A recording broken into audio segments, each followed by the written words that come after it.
RPN is not responsible for the views, actions, statements, or opinions of its guests, advertisers, or even its viewers. The information contained in this program is not to be construed as medical or legal advice. An appearance on this program is not necessarily an endorsement, but as always, we encourage you to do your own research. Enjoy the show.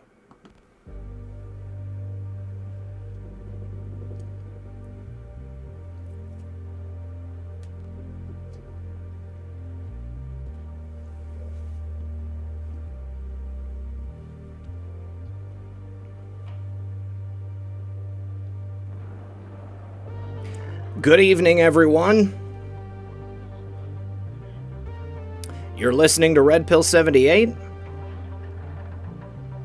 As always, I am Zak the Corruption Detector, and this is another edition of Red Pill News for Saturday Night Livestream. Fort Hood in Killeen, Texas. Man, crazy stuff going on there. I'm sure you guys have heard about some of the major cases. An incredibly staggering number of missing and deceased soldiers coming out of Fort Hood. We're going to be talking about it tonight. I hope everyone's having a lovely evening. Thank you to Methods and Abe for sending all of these fine folks over. Real Red Pill Girlfriend, I am slowing the chat even more.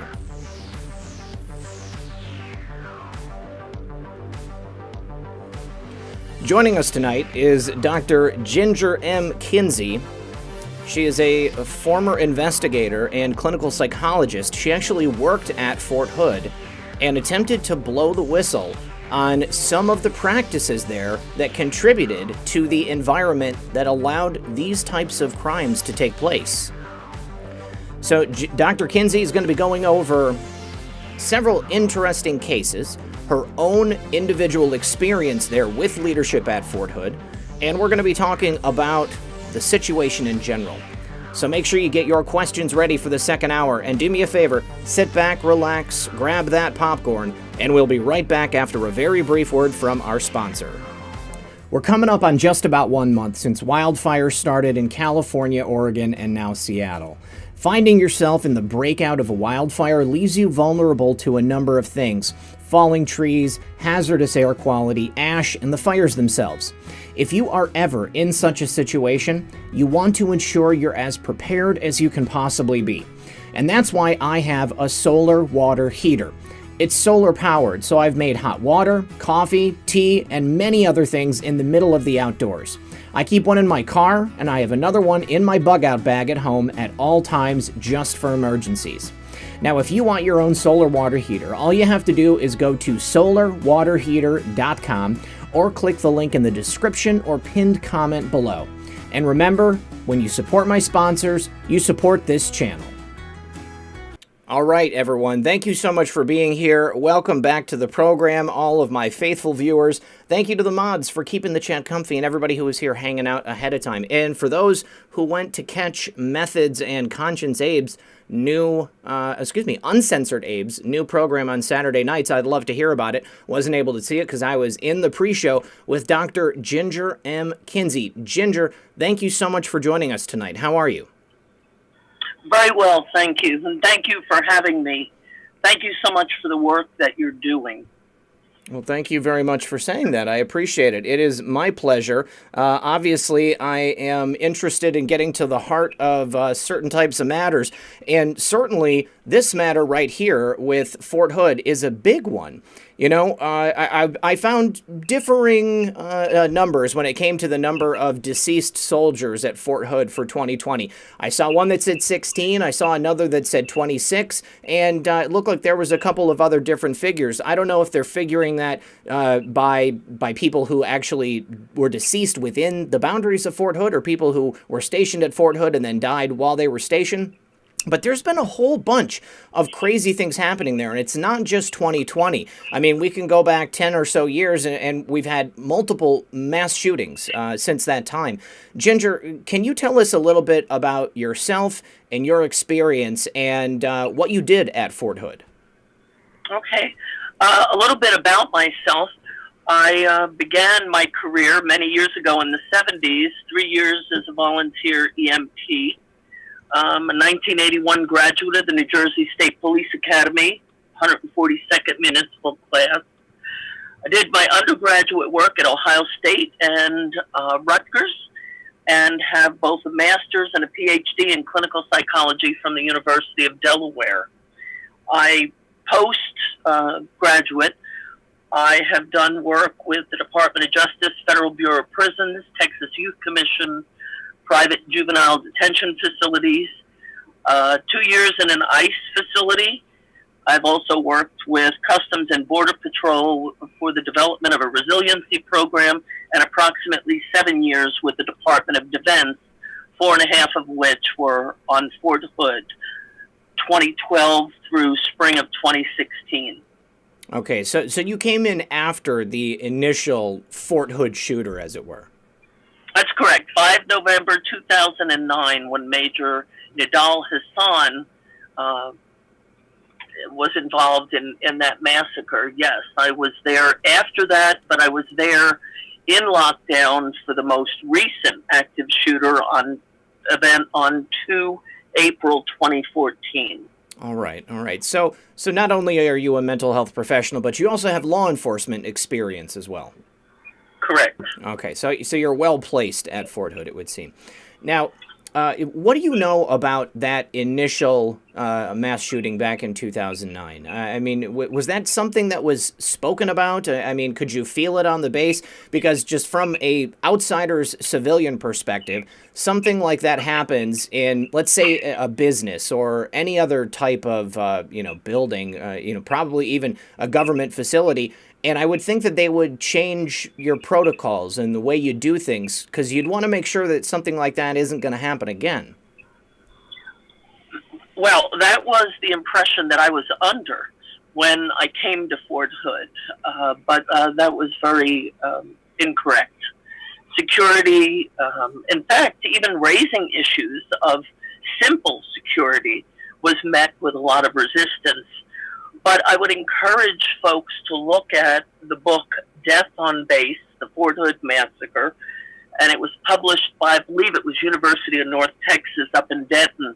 It's available on Amazon. I've spoken with the author of that book.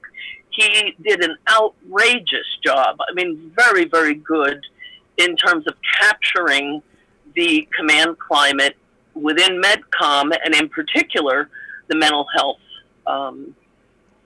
command on Fort Hood. And it's a very eye-opening, it's very accurate. So what was wrong there? What was the lapse that allowed that to happen? Well, they pushed his buttons. They pushed Hassan's buttons. And they had identified problems with Hassan back when he was at Walter Reed, but PC, this political correctness, is an oxymoron. The more political things are, the less correct they're apt to be. And he was a religiously observant Muslim, and I think people had a hands-off type of approach with him. But the warning signs were there. What were some of those warning signs? Well, for example, he really did not want to deploy. He did not want to deploy, and they pushed him up and said, you're going to be deploying. And as a matter of fact, per the details in the book goes on to speak about, he first went to the 5th floor, the psychiatric ward in Carla R. Darnell, looking for the light colonel who had basically said, you're deploying. And that fellow happened to be off that day, so then he headed down to the processing center. Now, I mean, when you say that he didn't want to deploy, I mean, it sounds kind of silly, because I mean, you join the Army, and especially when the United States is in the midst of multiple theaters of war, I would imagine that people expect that they're going to be deploying. I mean, was that not initially what he joined for? Was he supposed to have a job that kept him here in the United States? Well, I don't know all of those details, okay. But the thing was that apparently at Walter Reed, he fell short of standards from the reading I've done. Okay. And again, they did not want to address the shortcomings. So now, falling short of standards, I mean, and that's kind of a familiar refrain. I mean, under the Obama administration, I remember hearing on numerous occasions that either like enlistment was down or the number of people that were staying in were getting fewer and fewer. And so as a result, they were looking to kind of blur that line of what the standards were. They were looking past the standards, either not worrying about criminal records or not worrying about physical fitness, and both of those things were alarming to me at the time. My father was in the military, and he spoke about it in a certain way. There's a certain reverence for that, and obviously, anybody here in the audience who has served in the armed forces, thank you for your service. But the idea of somebody, a hardcore felon, going into the military, having access to major, weapons that can easily kill, or being placed into a position where they have ultimate authority over others, sounds like a really bad idea. And the same with somebody who isn't up to a certain level of physical fitness. I mean, obviously, we want our soldiers, whether they be male or female, to be able to protect us, correct? Correct. Well, and what you just said about actually, there were quite a number of felony waivers, as I understand it, during the surge. Mm-hmm. And at one point, because I did a number of command-directed evaluations on post, at one point, I had a fellow come in. I ended up bringing him back twice, and as a result of the interviews, found out that he had been picked up on felony paper over an armored car job. Wow. That he had done some years earlier. But because he was on R&R, the judge, this was out of state, I believe back in Pennsylvania, the judge allowed him to make restitution to the tune of $6,000 or $7,000 and wipe the slate clean. So I spoke with the commanding officer, and I said, do you realize this guy has a propensity for violence? And he said, oh, yes, that's why I sent him over there. And if I sign the paperwork, the bullseye moves from you to me. So, and the paperwork was with respect to discharging him because he was coming up to be re-enlisted. Mm-hmm. And in the end, he was re-enlisted. The paperwork was not signed. Wow. So clearly there's just a lot of people ignoring the rules and the norms, the way things are supposed to be. I mean, obviously, it appears to me, again, as a civilian, as an outsider, there's a lot of problems at Fort Hood, because this is every single year I see numerous stories, numerous cases of either, rapes or murders, hangings, self-inflicted gunshot wounds, a lot of trauma, but it also makes me think, are these all necessarily going down the way that we're being told that they're going down? There was a particular case where somebody was a suspect, I believe, and I don't remember if it was in the Vanessa Guillen case. Let me see. I just want to get this pulled up here so that I can say this correctly. Suspect in Fort Hood CID case dies of self-inflicted gunshot wound. This was back in July of 2020. But I mean, it seems like there's a lot of cover-ups taking place at Fort Hood. Like, you've got these multiple bodies being found buried within a close proximity to each other. They don't know if the deaths are related. Do you think that there's more than a cover-up of just people being lax? Do you think that people are like covering up actual crimes? Oh, well, I absolutely do, because I was the triage person in the embedded behavioral health clinic, and I had a fellow come in who wanted anger management class. The triage person is basically the person who handles the walk-ins and makes a determination as to whether they're referred off post or going to continue to be seen in the embedded clinic, or do they need some other type of service? And this individual came in asking for anger management, but he failed to maintain even marginal military bearing, which is a big red flag to begin with. He was not assigned to this post, and I had gone through his rather extensive record, and there were a number of red flags in terms of substance abuse referrals. There were some serious red flags in this fellow's medical record. So when he came in and acted almost like a thug, that raised another red flag. At any rate, I said to him, "You've already had anger management. What did you get out of it the first time?" And he said, "I didn't get anything out of it." I said, "Well, then why do you want to go back?" And he said, "It's a check in the box." And I said, "For who?" And he said, the judge." "What judge?" "The civilian court judge." I said, "So you recognize that this is an exception to confidentiality. You are non-deployable if you're pending adjudication. Now, what are the charges?" Mm-hmm. "Domestic violence." "Okay, but my wife lied." "Well, what's your side?" "I'm too drunk to remember what happened." I said, "Your lawyer told you that that is not affirmative defense."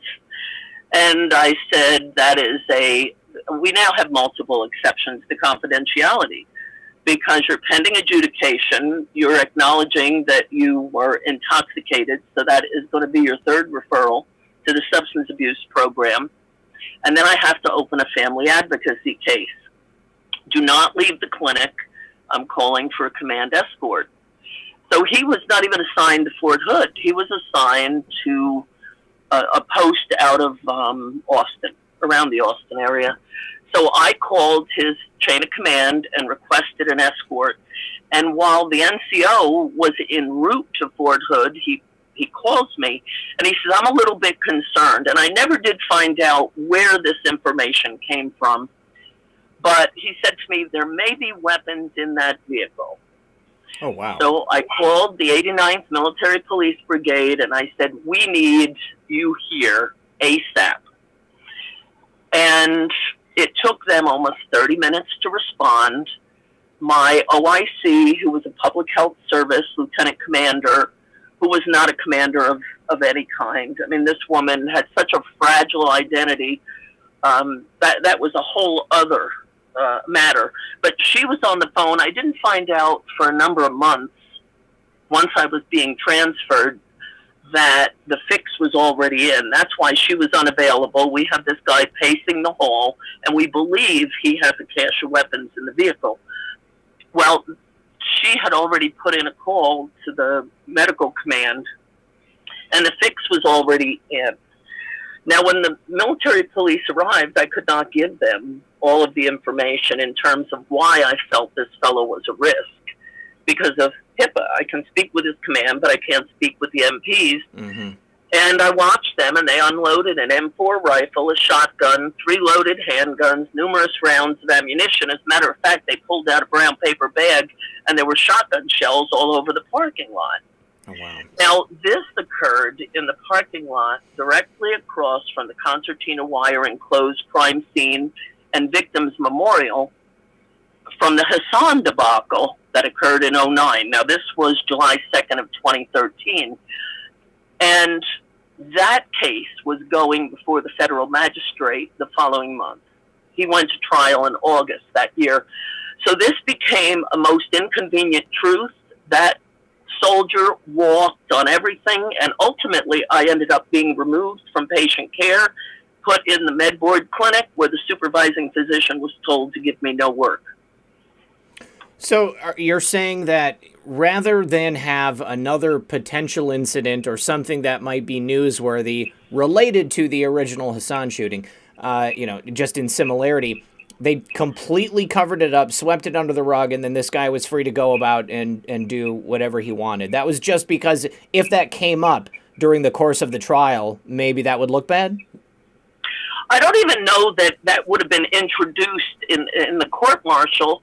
I think it would have just been such a black eye on the military having another potential weapons-related incident. Now, he never did indicate he was going to use the weapons, but it is illegal to bring a weapon onto post. If you have a weapon, you have to declare it as you enter the post. So this was absolutely illegal. The other thing was that because of HIPAA, I was not able myself to contact the judge, who was apparently gave him deferred adjudication. I think had the judge been aware that this fellow came onto post, came in and acted like a thug in my office, and then has a cache of weapons, he might have treated the domestic violence case differently, and then this fellow would have fallen under Lautenberg in terms of there being some protection for the general public should he decide to have weapons in the future. That and plus, why was he there at Fort Hood if he wasn't stationed there? Did he ever explain that? Well, he wanted the anger management for the check in the box for the judge for the deferred adjudication, and it was the most expedient way, I guess, for him to obtain that. I imagine if he went back to his own post, then it might have more easily been found out by his chain of command, because he was telling me, my chain of command doesn't need to know about this. I said, oh, yes, they do. Yeah, okay. And that makes sense. Quite frankly, I think another psychologist without the law enforcement background in triage that day probably just would have signed him up for anger management. It would have been a done deal. He pulled for the ex-cop and me. Mm-hmm. Right, right. Well, it's a good thing that you saw that. Now, what was the first case at Fort Hood that kind of led you to believe that something wasn't quite right?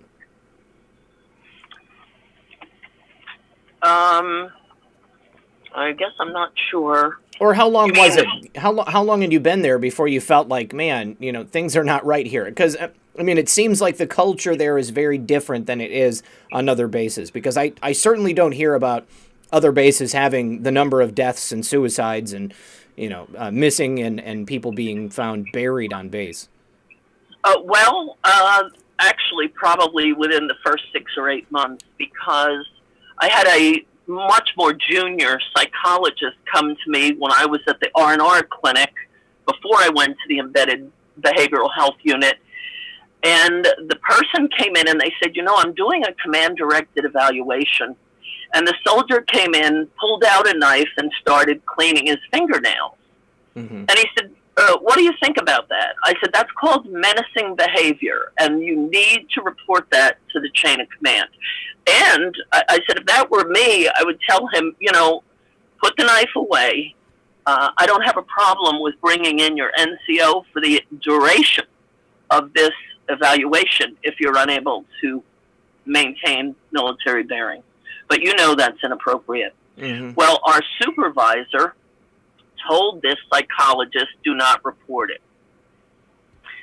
And I actually ended up going to my supervisor's supervisor and said, I need to work under somebody else because this guy's decision-making is really off, and he's misleading this junior psychologist. You don't come into a command-directed evaluation and pull out a knife. No, it seems a little off. Did you have anyone that you, I guess, were worried about and maybe tried to say something or tried to do something, and then later on they did something pretty bad? Well, the one thing that Fort Hood does, you know, they have a difficult time keeping mental health providers. They're always advertising, in spite of the fact that there are good benefits and it's decent pay. So what that means is the soldiers that are assigned there are not getting quality mental health care because they're not keeping providers. But going back to the fellow that I mentioned that was picked up on R&R when he came CONUS for the felony bank job, well, he had a lot of other stuff in his background as well.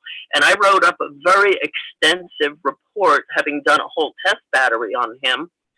And on Fort Hood, typically behavioral health records are treated differently.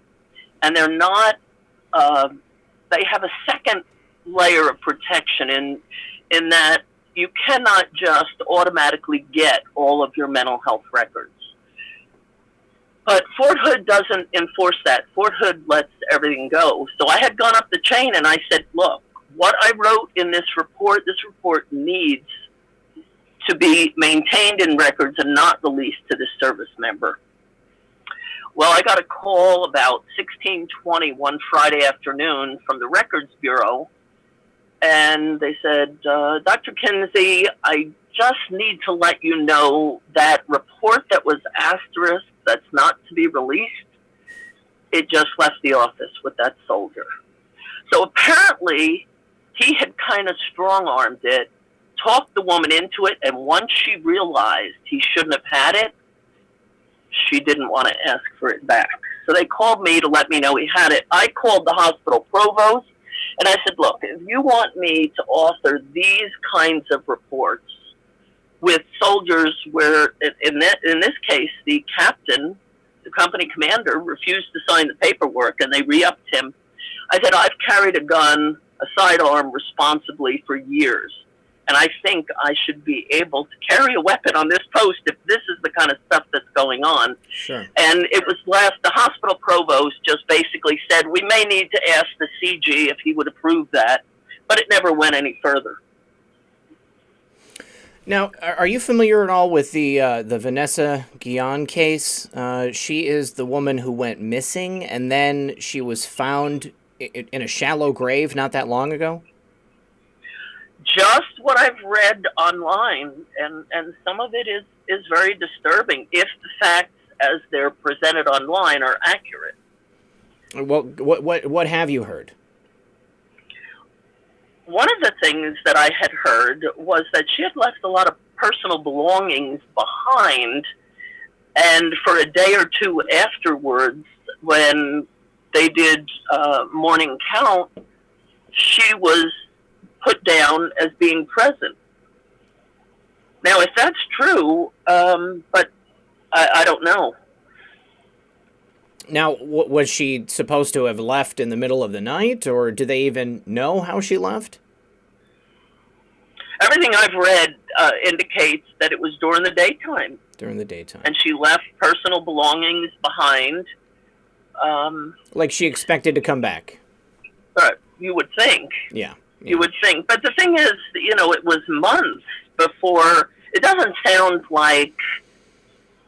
Well, let me just say, my personal experience, having filed a formal congressional 215-6 investigations that I signed the documents for, as well as a formal filing with the Office of the Special Counsel, Washington, D.C., which held my case for a full year because of the number of email trails,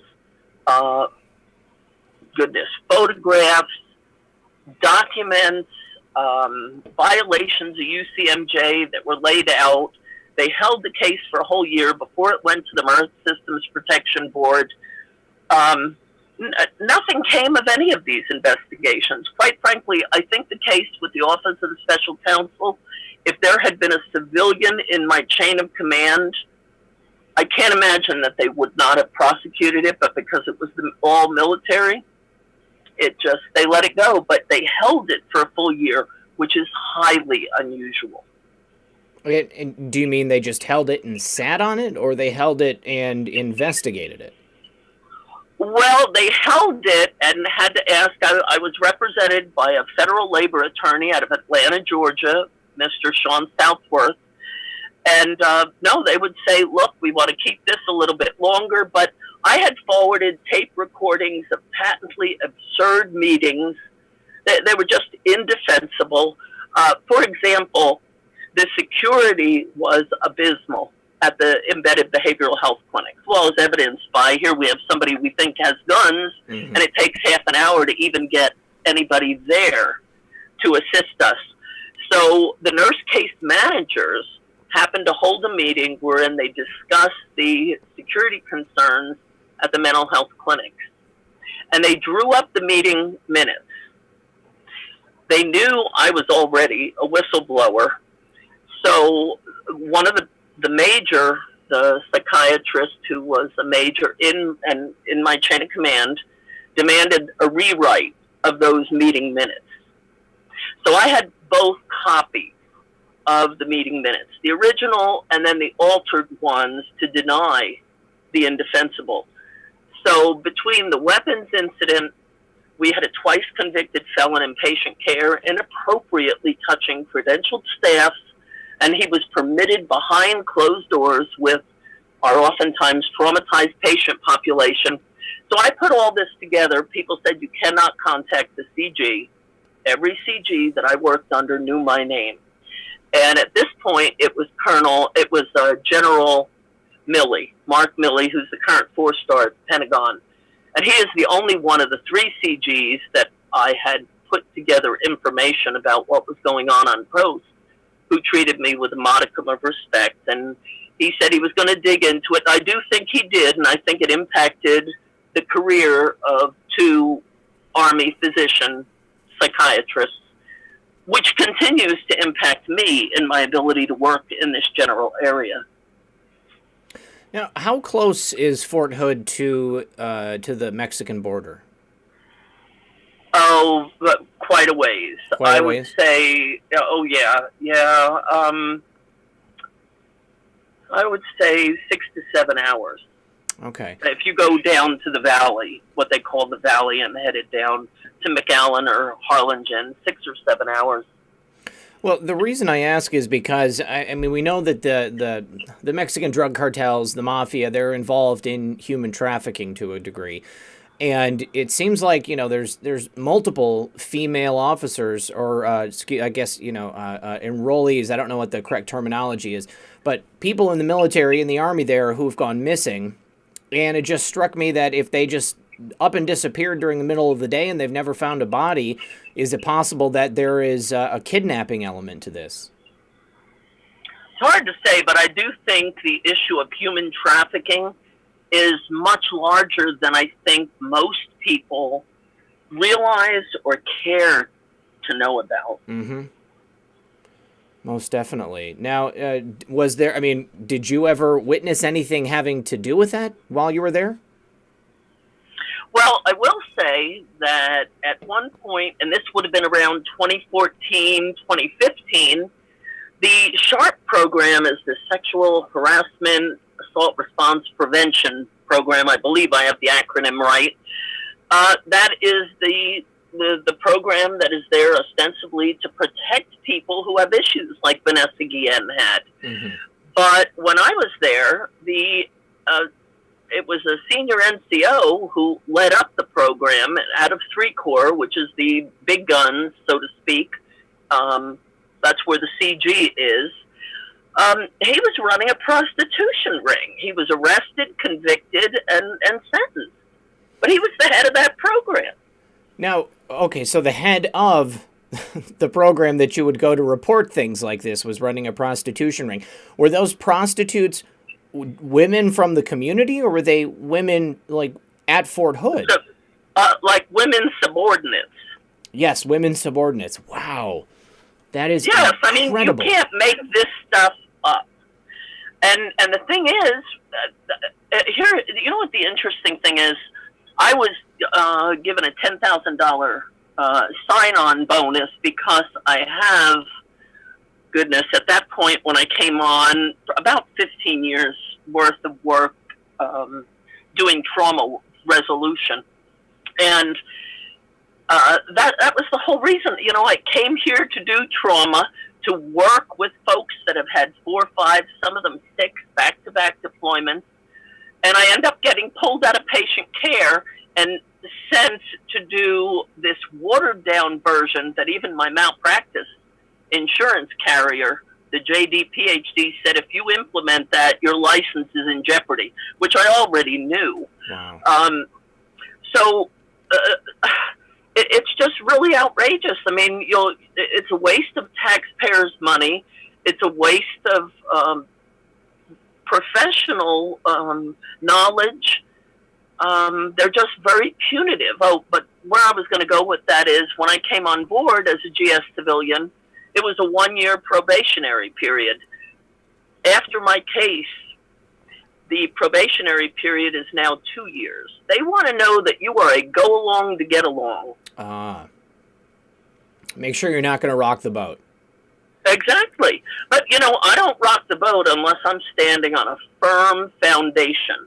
And if they could have fired me, I lasted almost 4.5 years, and I was raising issues 1 year into it. So unless I was standing on a firm foundation, I would have been fired.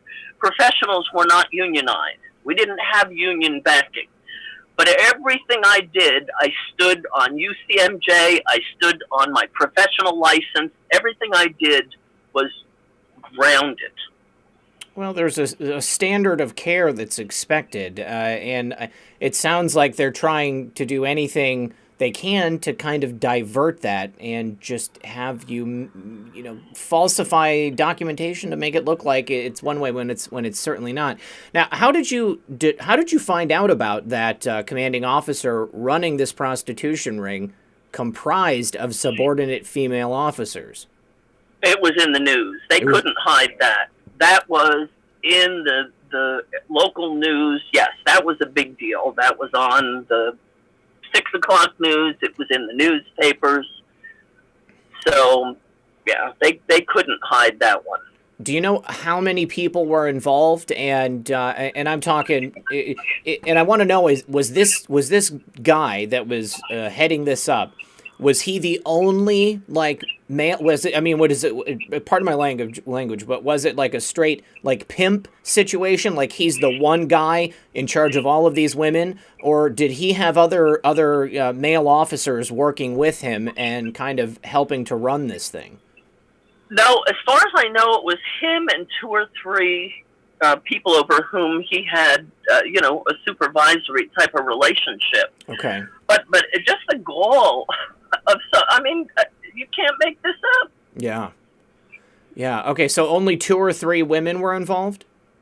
That I'm aware of, according to the news reports. Of course, we all know that the news is incredibly inaccurate.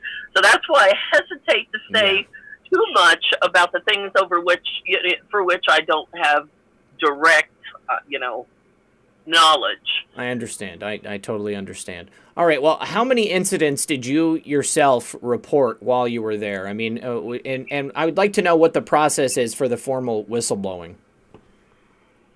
Well, the 15-6 investigations, you basically just sign a form, and that was investigated twice, 2 of those 15-6s by 3 Corps.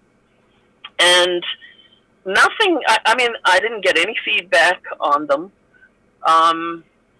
The Office of the Special Counsel had to do with my being removed from patient care illegally, because when they put me into the med board clinic, which is in many respects a rubber stamp operation, you're supposed to go there and just sign off. And I'm a forensic trained person, and some of the things that were coming in, I knew these soldiers, that I had worked with them, and you're supposed to be signing off, and the VA does a 45-minute or a 1-hour interview, and they give a diagnosis, and you're just supposed to go along to get along.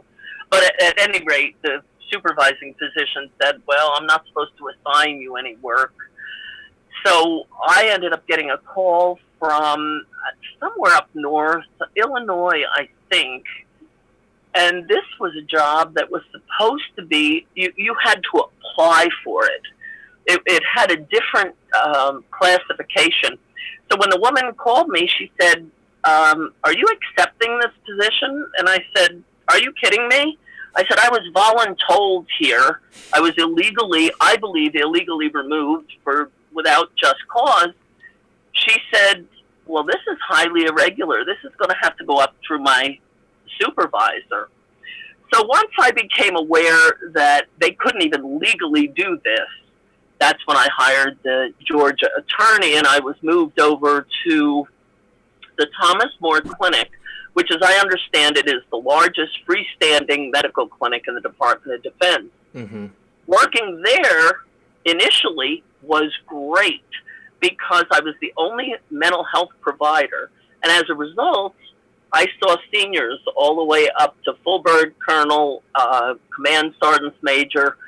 And, which really, as a clinician, you grow with every client you work with. But these were people that had just incredible knowledge, incredible careers. I certainly learned so much from them and feel very blessed. And I will tell you, I've met some of the best people I've ever met in my entire life because I worked with the military. I don't doubt it. Now, there seems to be like a number of major problems here. First of all, if they're just pushing through people through the system so that they can maintain reputations or appearances, they're not only doing those soldiers a major disservice, they are putting other soldiers in danger and at risk, and they're also fostering an environment where lawlessness is the norm rather than law and order. And people could potentially feel emboldened to either commit crimes or to just, blow off the chain of command and just do whatever it is they want. And I think we're kind of seeing that today. With people, specifically people in the military, attacking President Trump, completely forgetting their oath, completely forgetting the fact that he is the commander-in-chief. You had the Department of Defense, was it Mark Esper? He came out and said that he wouldn't do what President Trump wanted him to do with putting troops on the ground in the streets so that they could quell the unrest. It's kind of unprecedented. But it makes me wonder, how many other places this type of behavior is happening, because if it seems like it's kind of filtering out, there's kind of a breakdown in society in general. Well, and I think you're absolutely right. One of the things that a number of the seniors, command sergeants major, first sergeants, these people will come in and oftentimes with tears in their eyes and say, "Ma'am, this is not the military I came into, and I feel bad retiring and leaving my people behind, but this is not what I came into." And I said, but it is a microcosm of broader culture. And so the military pulls from the broader culture, and so we have a big change in the military culture because of the people that are pulled in. Now, it's often been said that Obama and his administration essentially gutted the military, kind of destroyed it in a manner of speaking. President Trump has talked quite a bit about trying to undo that and change and foster a new culture, something perhaps more akin to what it should be. Did you witness, I'm sorry, what year did you actually start working in the military, and did you see that transition between pre-Obama and post-Obama? Well, I was up at Shepherd Air Force Base January of 10 until December of 11, and then January of 12 until April of 16 at Fort Hood. No, I don't think I saw because there were a lot of changes in terms of funding and that sort of thing, but I don't think that filtered down to me. The one thing I will say, though, is polypharmacy became commonplace by the time, by 14, 15, 16. And by that, I mean, usually when we talk about polypharmacy, we talk about it in the elderly, where, we'll have a doctorate in pharmacy who oversees, because they're on 4 or 5 or more different medications, and or just an internal medicine or family medicine doc to manage the potential interactions and synergistic effects. Well, it's just too difficult. Well, when I was at Fort Hood in Thomas More Clinic, of course, we had a PharmD in the office right next to mine. And, it's pretty amazing to think our fighting force with people in their 20s and 30s are in need of a PharmD to manage their polypharmacy. What's that about? What kind of drugs are they putting people on? Because obviously you hear about people coming home from war and they put them on antidepressants or maybe antipsychotics, anti-anxiety, opiates. But I didn't know that they were putting people on medicine while they were, just actively enlisted. I guess I thought maybe they were giving people Adderall or something like that just to keep them awake. Well, and some people did get stimulants, but typically sleep aids, pain medication, antidepressants, anxiolytics. So my question is then, is that a matter of a contract with Big Pharma? Because ideally, if they're going to be on pain meds or antidepressants, anxiolytics, they're also in therapy. Mm-hmm. That's ideal. But the thing is, they're not keeping mental health providers. And even when I was there, we would be limited. At one point, I was told I could spend no more than 25, 30 minutes tops with a soldier. And they actually gave me a breakdown, a sheet that, let me pull this out. This would be for somebody with a bachelor's level type of intervention, because these people deserved a lot more than they were getting at Fort Hood. Obviously, it seems that we would want our soldiers to be clear-headed. You want people to be able to make decisions quickly and make the proper decisions. And just be able to, I guess, have a clear thinking process. But I mean, there's a major problem with putting people on antidepressants because it kind of numbs you. So I've often thought that by overprescribing people these medicines that you've listed off, it makes it easier for people to go into situations where they might have to do something terrible. Do you think? I don't know. I've heard some people say they feel like a zombie on the meds.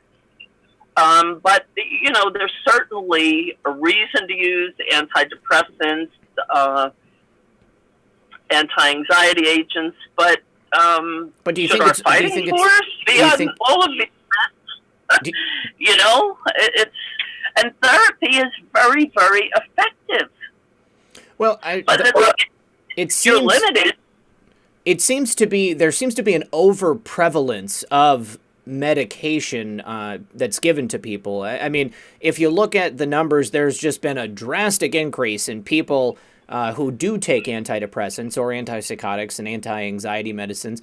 All of these things, it's very, very prevalent in society today. And, I mean, these drugs weren't available before. And we also have higher rates of suicide. So, I mean, it seems like, it's too much. They're putting people on too many things. It seems to me that they are defaulting to that rather than looking to therapy, which you just said is very effective. No, it absolutely is effective. And I think we need to look at the changes again in our culture. And it's certainly driven by, I think, the political action committees, the lobbying by Big Pharma, because we have lots of commercials during prime time that you have ask your doctor for the purple pill. You'll be running through a field of daisies. Right. And so we have a culture that wants immediate gratification. Fix this with a pill. Yep. It also doesn't help that WebMD is available for anybody to diagnose themselves with, whatever it is. My knee hurts, I have osteoporosis. Or my daughter is constantly coming to me and, Dad, do you think I have some ridiculous thing because I've got this symptom? And I'm always like, no, I don't think that you have whatever it is that you think you have. Stop reading the internet. Yeah. It's a problem. Well, but getting back to the situation with Vanessa Guillen and people saying that she didn't want to report. As I spoke with you earlier, we had a twice convicted felon in patient care who was kissing the hand of the nurse case manager, draping his arms inappropriately over the social worker, and they complained. And as I began to make inquiries, I ended up, my psychiatrist colleague who was in the office next door, she came over one night in tears. And she said, Dr. Kinsey, I don't want this to seem as though I'm retaliating because of the other complaints going on. But she said, I've been afraid to come to work. He inappropriately touches me. He backs me into a corner. If I told my husband, he wouldn't even allow me to come to work. I went to EEO. I went to the Sharp. That guy was pulled out of the clinic for about a week for this sham investigation, and it was a sham. Mm-hmm. And during that time, I had triaged a high-profile case, somebody that was facing first-degree murder charges. So if we have any kind of a case like that, I never sign the note that day. I'll consult with colleagues. I want to make sure everything, because it's going to court-martial. The next morning, I came in, and this fellow who was assigned to another clinic while they were doing their investigation had gone into that note, and it was now locked under his name. I ended up signing a HIPAA complaint against him. He had no reason to go into that note. It was another boundary violation, and he was already being investigated for very substantive boundary violations in the clinic. The whole HIPAA complaint was whitewashed, and regardless of what people think, I believe in the rule of law. I always have. So even though this fellow, and he ultimately was convicted of first-degree murder, and he's in Leavenworth, he still had a right to the protection of his medical records. Mm-hmm. When you sign that complaint under penalty of perjury before the privacy officer, it has implications. It had implications several years later when the underwriters of my malpractice insurance wanted to know what the resolution of the disposition of the case was, and I said it was whitewashed. Under federal law, I'm supposed to be notified of the disposition at my legal place of residence. It was whitewashed, and when I went to follow up with the privacy officer, he was on extended medical leave. Now, they bring this fellow back to the clinic after this week-long investigation, and on the whiteboard is "Welcome back." And we, my colleagues and I all said, how are we supposed to deal with this? Nobody has told us anything, and they're welcoming him back with open arms.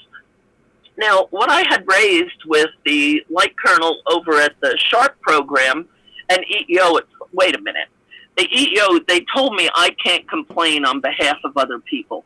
And I said, look, my colleagues, I'm an ex-road cop. I said, I don't have a problem standing up. I said, this is affecting the milieu in the clinic. But more importantly, you people should be concerned about what's going on behind closed doors with an already traumatized patient population. If this guy cannot keep his hands to himself with credentialed, educated staff, what on earth is going on with the patients? Sure. The whole thing was whitewashed. So could Vanessa Guillen come forward and lodge a complaint and feel safe? I mean, I could walk away at any time, and eventually I did. They broke me. I was in a deep hole when I left there. I said, I cannot deal with this anymore, but I can walk away. These young soldiers would be charged with going AWOL. They don't have a chance. Mm-hmm. No, absolutely. It definitely seems like there was a culture that was built up to protect certain people and to protect certain behaviors, and make soldiers there feel that they couldn't speak out about it. I would imagine that all of the dead, all of the missing, probably sends another type of message. It has another type of chilling effect. Because with all of the unresolved issues there, I mean, who knows who is actually committing these crimes? Who's the guilty party? Perhaps the person that you're about to complain about is somebody who's going to end up killing you further down the line. Well, it was funny because several people did say to me, "Aren't you concerned about your safety?" I said, "No. When the Lord, my days are numbered, and when the Lord, my purpose has been fulfilled, He's calling me back. But right is right." Absolutely. Absolutely. All right. Well, you guys, we are coming up to the call-in portion of the show in just a few minutes. I just need to say thank you to Scott. He says, I'm so sad black people got screwed so bad. Scott, I just need to, I don't know exactly what it is you're referring to. Are you just saying in general, or are you talking specifically about like the situation we're seeing right now in America with the unrest? If you're in the chat, I would love to get clarification. But thank you very much for that donation on Cash App. And looks like there is one more. Oh, my friend Robert Beatles, Crypto Beatles. He says, love you, peeps. Prayers for my back. Yeah, pray for Robert's back. SI joint and nerves would be most appreciated. CB is a mess right now. God bless y'all. And where we go on, we go all. Yeah, rest up, brother. Take care of that back, and we will definitely be praying for you. Also to Inspired Insight. Inspired Insight said, Red Pill, there was a patriot killed at the protests in Denver, Colorado today. Oh, no. Can you please mention this so it doesn't get swept under the rug? Thank you. I had not heard about that. I'm going to go ahead and see if I can't pull up some information on that. Maybe we can talk about that as well. Let's see. And thank you to Helen. And that's it. So appreciate you guys. And then somebody just sent me an email. Missing experimented children via AstraZeneca in the UK. That'll probably be for another night, but I will definitely check that out. All right, so as it stands right now, you are able to work in your field, albeit you are not able to do it as easily as before. I mean, have you considered moving out of the area, or I mean, is it just that you're home and you're not going to let them destroy that for you? Yeah, and the thing was, I thought this was a career position when I came, and I really did believe that security would be front and center. Mm-hmm. So we moved and settled in, and it would be too difficult to move at this point. Okay. And I'm in the center of the state. I've worked down at the border. I've worked in West Texas. I've worked up at the Oklahoma border. So being center state is good, because that way if I take locums positions, I'm in the middle. So. Okay. All right. Now, just one more question with regard to the patient, or excuse me, with the employee that was handsy with the staff there. You said that he was later convicted of first-degree murder. Can you tell us about that case at all?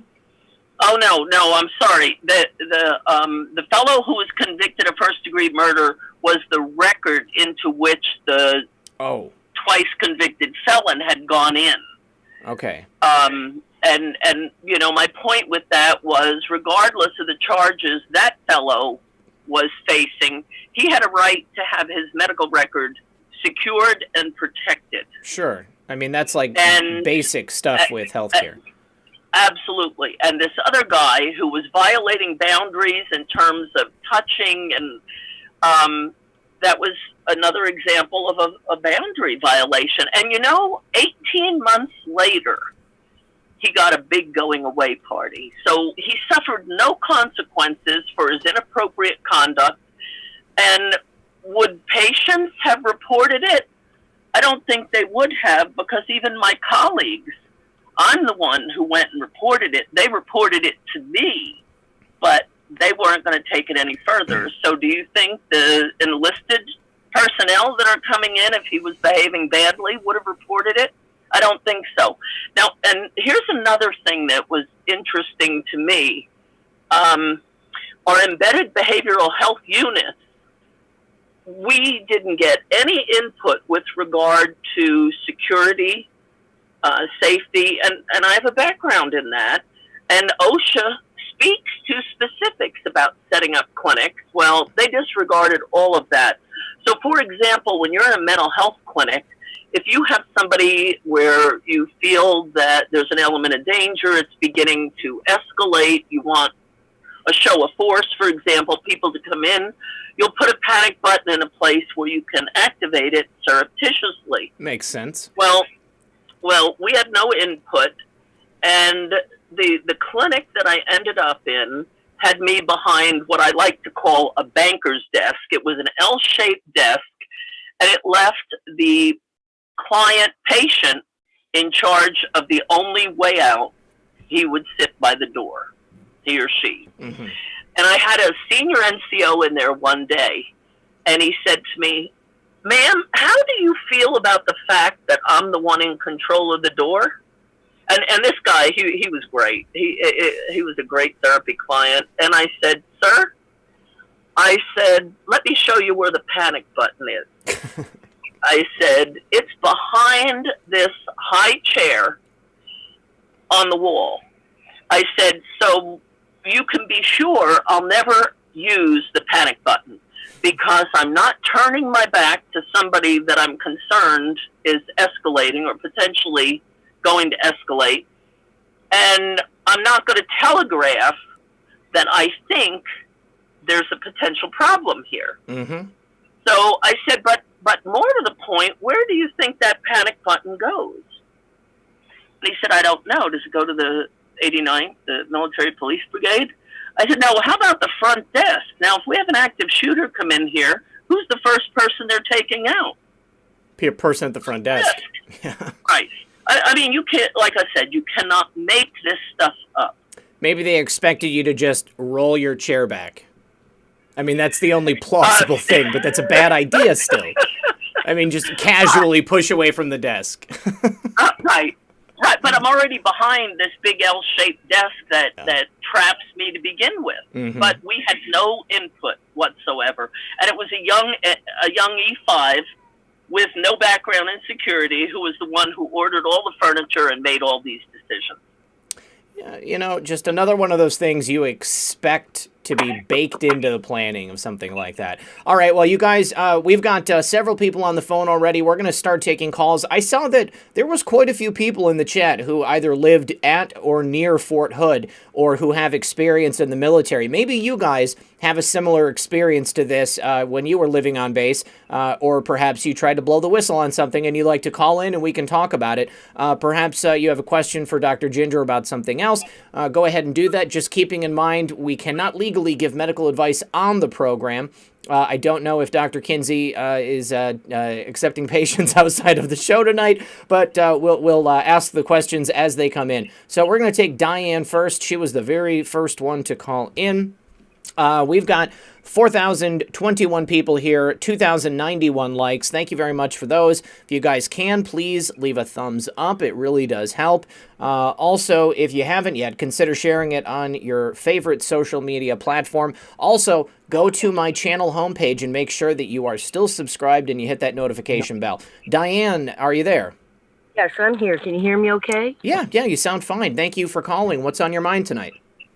Oh, I had a similar incident happen when I was in the Navy at my first duty station, and sexual harassment. And he was well liked at E5. You know, I'm this boot E3, and you know, you don't say anything, and everyone saw, everyone witnessed. Your watch officer, everyone witnessed everything that went on, day after day after day. And no one said anything on your behalf, not even your supervisor, nothing.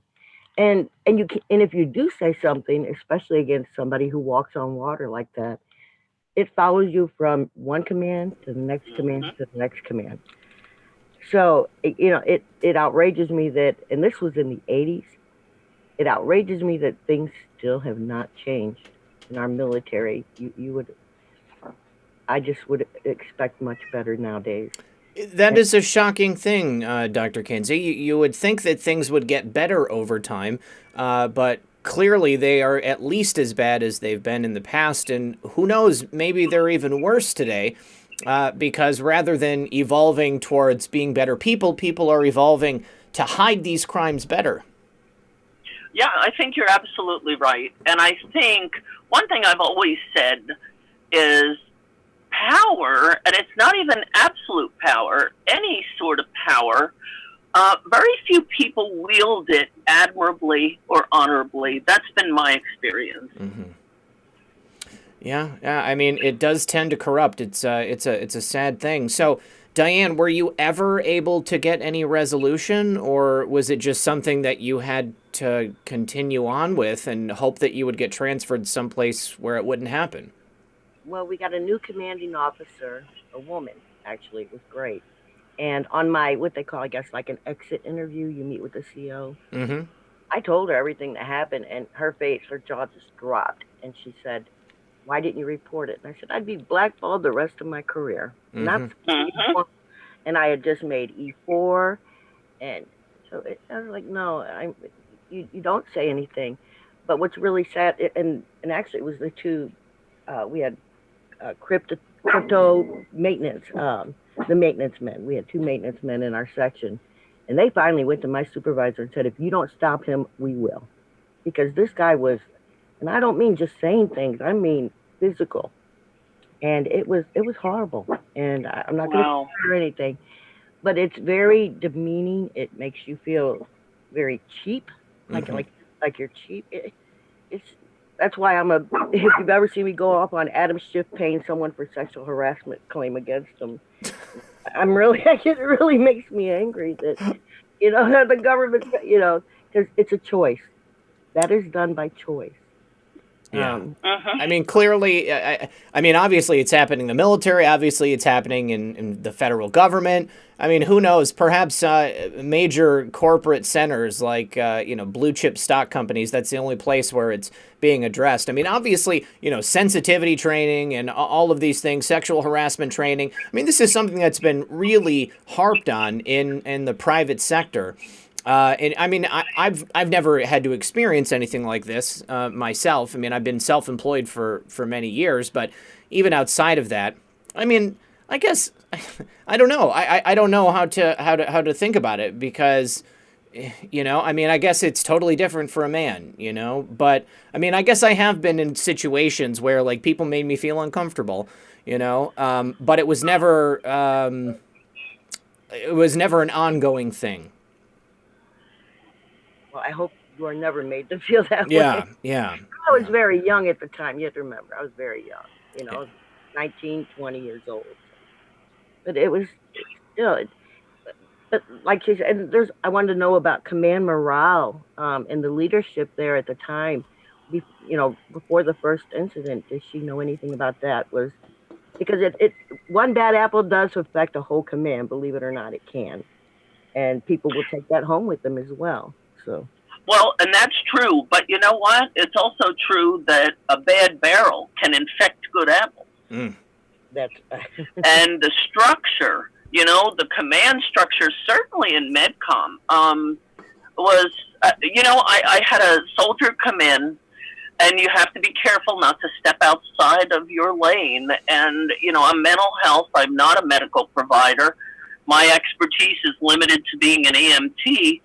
But some things are pretty evident on their face. And I had a fellow come in who had been diagnosed with a brain tumor in like March or April. And he shows up in my office just before Christmas. And he's really stressed out. And he said, they sent me to an off-post neurologist. And the neurologist said, if I have phantom fevers, that's a very bad or ominous sign. So I look in his medical record, and sure enough, he was diagnosed many months earlier with a tumor. A brain tumor means you have a tumor growing in an enclosed space. Clearly, you don't need to be a medical professional to know that this is not good. Right. He was in the ER twice with spiking fevers for no apparent reason, and the neurologist had said this was a very negative sign. And he had just fallen through the cracks. I worked pretty regularly with the hospital ombudsman, who they operate independently.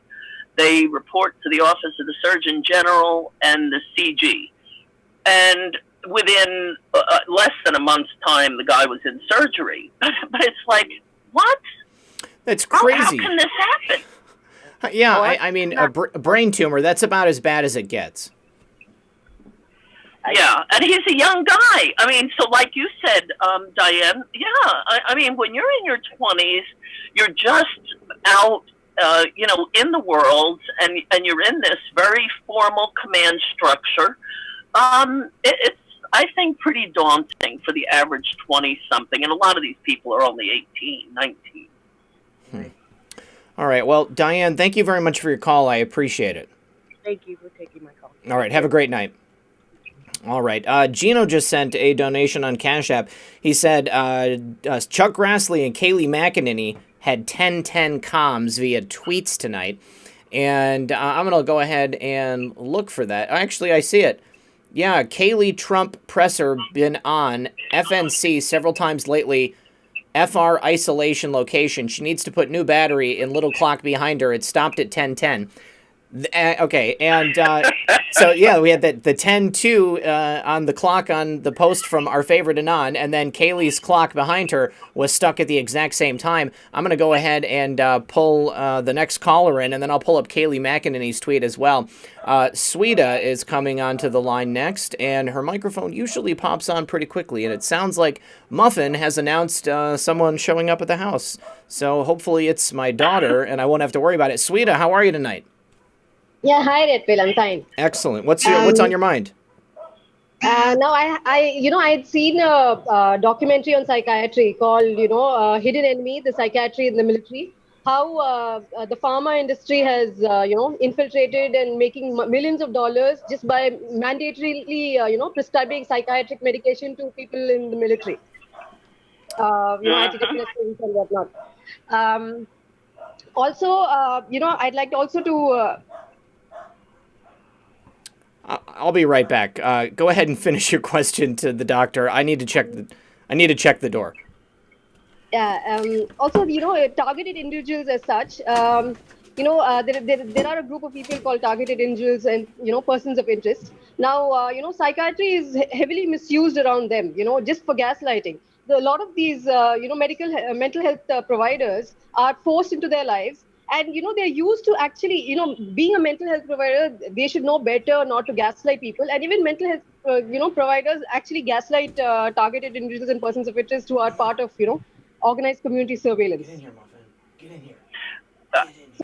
Yeah, I don't know much about it. I have heard of this sort of a thing.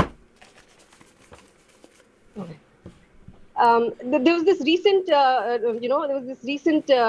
article. Wherein right now this whole psychiatry and this mental health, it's being misused to such a big level. There was this one recent, article by someone on Reddit that Trump lives in a paranoid alternative reality created by Fox News. That sounds like a fever dream from somebody on the left. Was that on like Lefty Poll or something like that? It was on Reddit, and it was the highest rated thing on a Reddit thread. Now, thing is, targeted individuals like me, now they use a similar thing, that she lives in an alternative reality, she believes in parallel universes and whatnot. Right. The thing is, you let them run such a narrative on one person, then they start getting bolder and start running such false narratives on others as well. Well, it's very true. I mean, I would say that the mainstream media is trying to run psychological operations on us on a daily basis. Dr. Kinsey, I mean, that is a problem. As the United States government and other governments throughout the world have learned more about the machinations of the human mind, I think they've kind of turned it against us in a way of speaking. Yeah, I think that's true. Yeah. I think, and I think, most people want to go along to get along. Sure. It's just part of the human condition.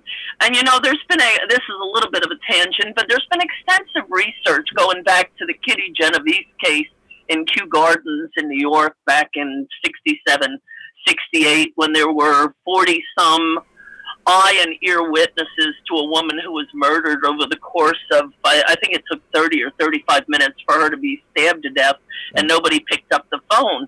And there's been extensive research since then. And, the fact of the matter is, if you are accosted, you're potentially going to be a victim of violent crime.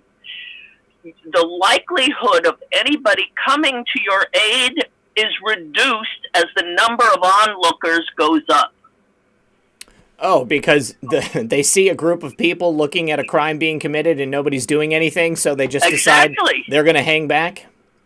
Well, and the thing is, people are concerned with standing out, looking foolish, defining something as an emergency when maybe they're misperceiving it, so they go along and don't say anything. I mean, the difference would be, if you had a group of frat brothers 5 or 6 people and they all know one another, then you're apt to be helped, absolutely.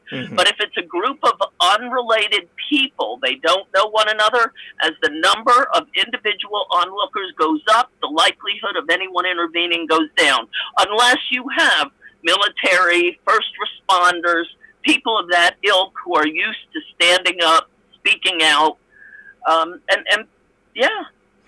Well, I can see it. Let's do a survey in the chat. If you guys walked up in a public park and you saw a group of people standing around somebody being mugged and nobody was helping, how many of you would step in and help out? Give me a 1 if you would be like, what the heck is going on? You know, let's go ahead and help this person. Give me a 2 if you think that you would feel weird intervening. All right, Sweeta, thank you for your call. I appreciate it. Red Pill, this is one more thing. Okay, go ahead. Red Pill, did you watch Matt Orfalia's QAnon thing, Red Pill? I have not. It's in my my to watch list, but I just haven't had a chance yet. It's MATT. Yes. ORFALEA. Yes. You know, if before the election in October, if at all you could schedule, something, I think YouTube content creators on the left should have interactions with the YouTube content creators on the right. I mean, YouTube, the Republicans content creators should have interactions. If you could have a QAnon session with Matt Orfalia and Jimmy Dore, or even if you could have, a session on voter fraud and mail-in voting with Jimmy Dore and Michael Tracy. Michael Tracy is I know who he is, on the yeah. left, and he's also calling out mail-in voting and voter fraud. A YouTube section with you and Edge of Wonder guys, and you are with Matt Orflia and Jimmy Dore, or Jimmy Dore and Michael Tracy. That would be really nice. And something before the election, an interaction with a discussion of sorts, on content creators like you on the right, and content creators on the left. That'd be really nice, Red Pill. Yeah, I think it's a great idea too. So I'll definitely see what I can do. I'm hoping to get to it this weekend. All right. Thank you so much. Hey, thank you. I appreciate you calling in. All right. And I would say that overall, it looks like everybody believes that they would step in. Actually, there's a couple of people who are choosing number 3. They would call 911 rather than actually intervene directly. Oh, you guys actually have an announcement to make. I forgot to say it at the beginning of the show. I just booked Dinesh D'Souza on the program. He's going to be here either the 3rd or the 4th week in October, so he'll be on before the election. He has a new film coming out. It's about our wonderful president, and you can expect to see him here on a live stream. I believe it's going to be either on Halloween or the weekend before. We don't know for sure. We have to check with the scheduling, but he is definitely going to be on the show before the election, and I am pretty excited about that. That was a cool thing. Good thing to get today. All right, coming in next is a good friend of the program, Floyd Standifer IV. Floyd himself being a military man, so perhaps he can give us some insight into the workings of base culture and the way things are going. What's going on, Floyd? How are you, buddy? Hey, brother. You might want to leave me for last on this one. Really? I was there at Fort Hood from December 4th, 2001 through 3 December 2005. You really need to hear what I have to say. Okay. All right. Well, last, okay? I'll put you back in the queue and we'll take you last, buddy. Okay. Thank you. All right. Sounds good. Yep. No problem. Okay. All right. So we got Floyd back in there. Let's go ahead and bring in the next caller. And we're going to go with CP3705A. That probably sounds like the name of their phone. All right, you guys, 3,700 people here, 2,450 likes. Thank you for everybody who has liked and shared the broadcast. Caller, you're on the air. Can I get a name? Yeah, it's Love by the Moon, Rob Hill. Oh, hey, what's going on there? What's your question for Dr. Kinsey, or what's on your mind? Well, actually, I guess I would like to add a little bit to Dr. Kinsey. Okay. I did a big thread on this in 2019 because nobody was really talking to it about it. And if you look on the internet today, you're going to see a lot scrubbed. I'm going to be honest. Now that goes into the caller that was just before me, and who's probably got a lot more. But this goes into the early 2000s. Actually, there's more than 20 people involved in the missing and/or murdered people. And when I started looking at the demographics, I was looking at the demographics first age. Age being a factor between 19 and 24 years of age.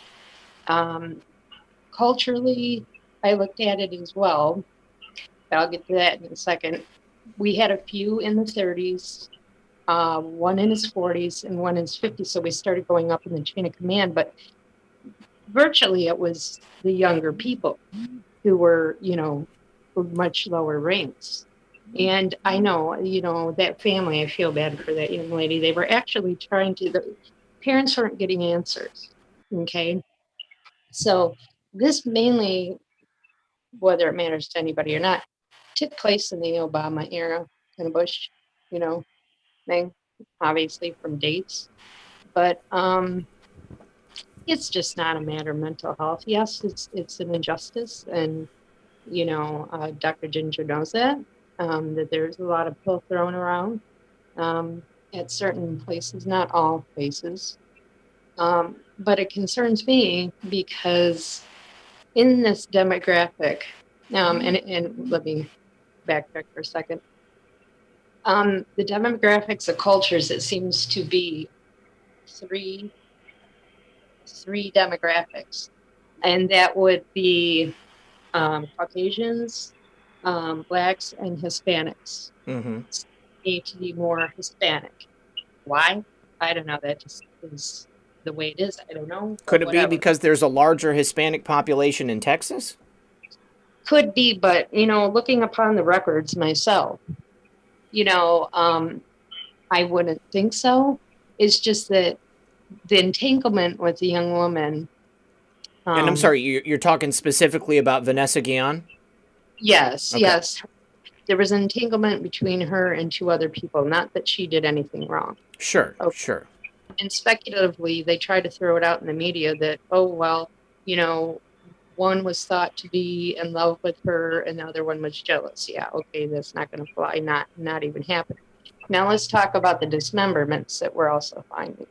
I mean, this stuff goes really deep. This goes past people having, it's wrong to have people in the military that need to be treated and are not receiving treatment.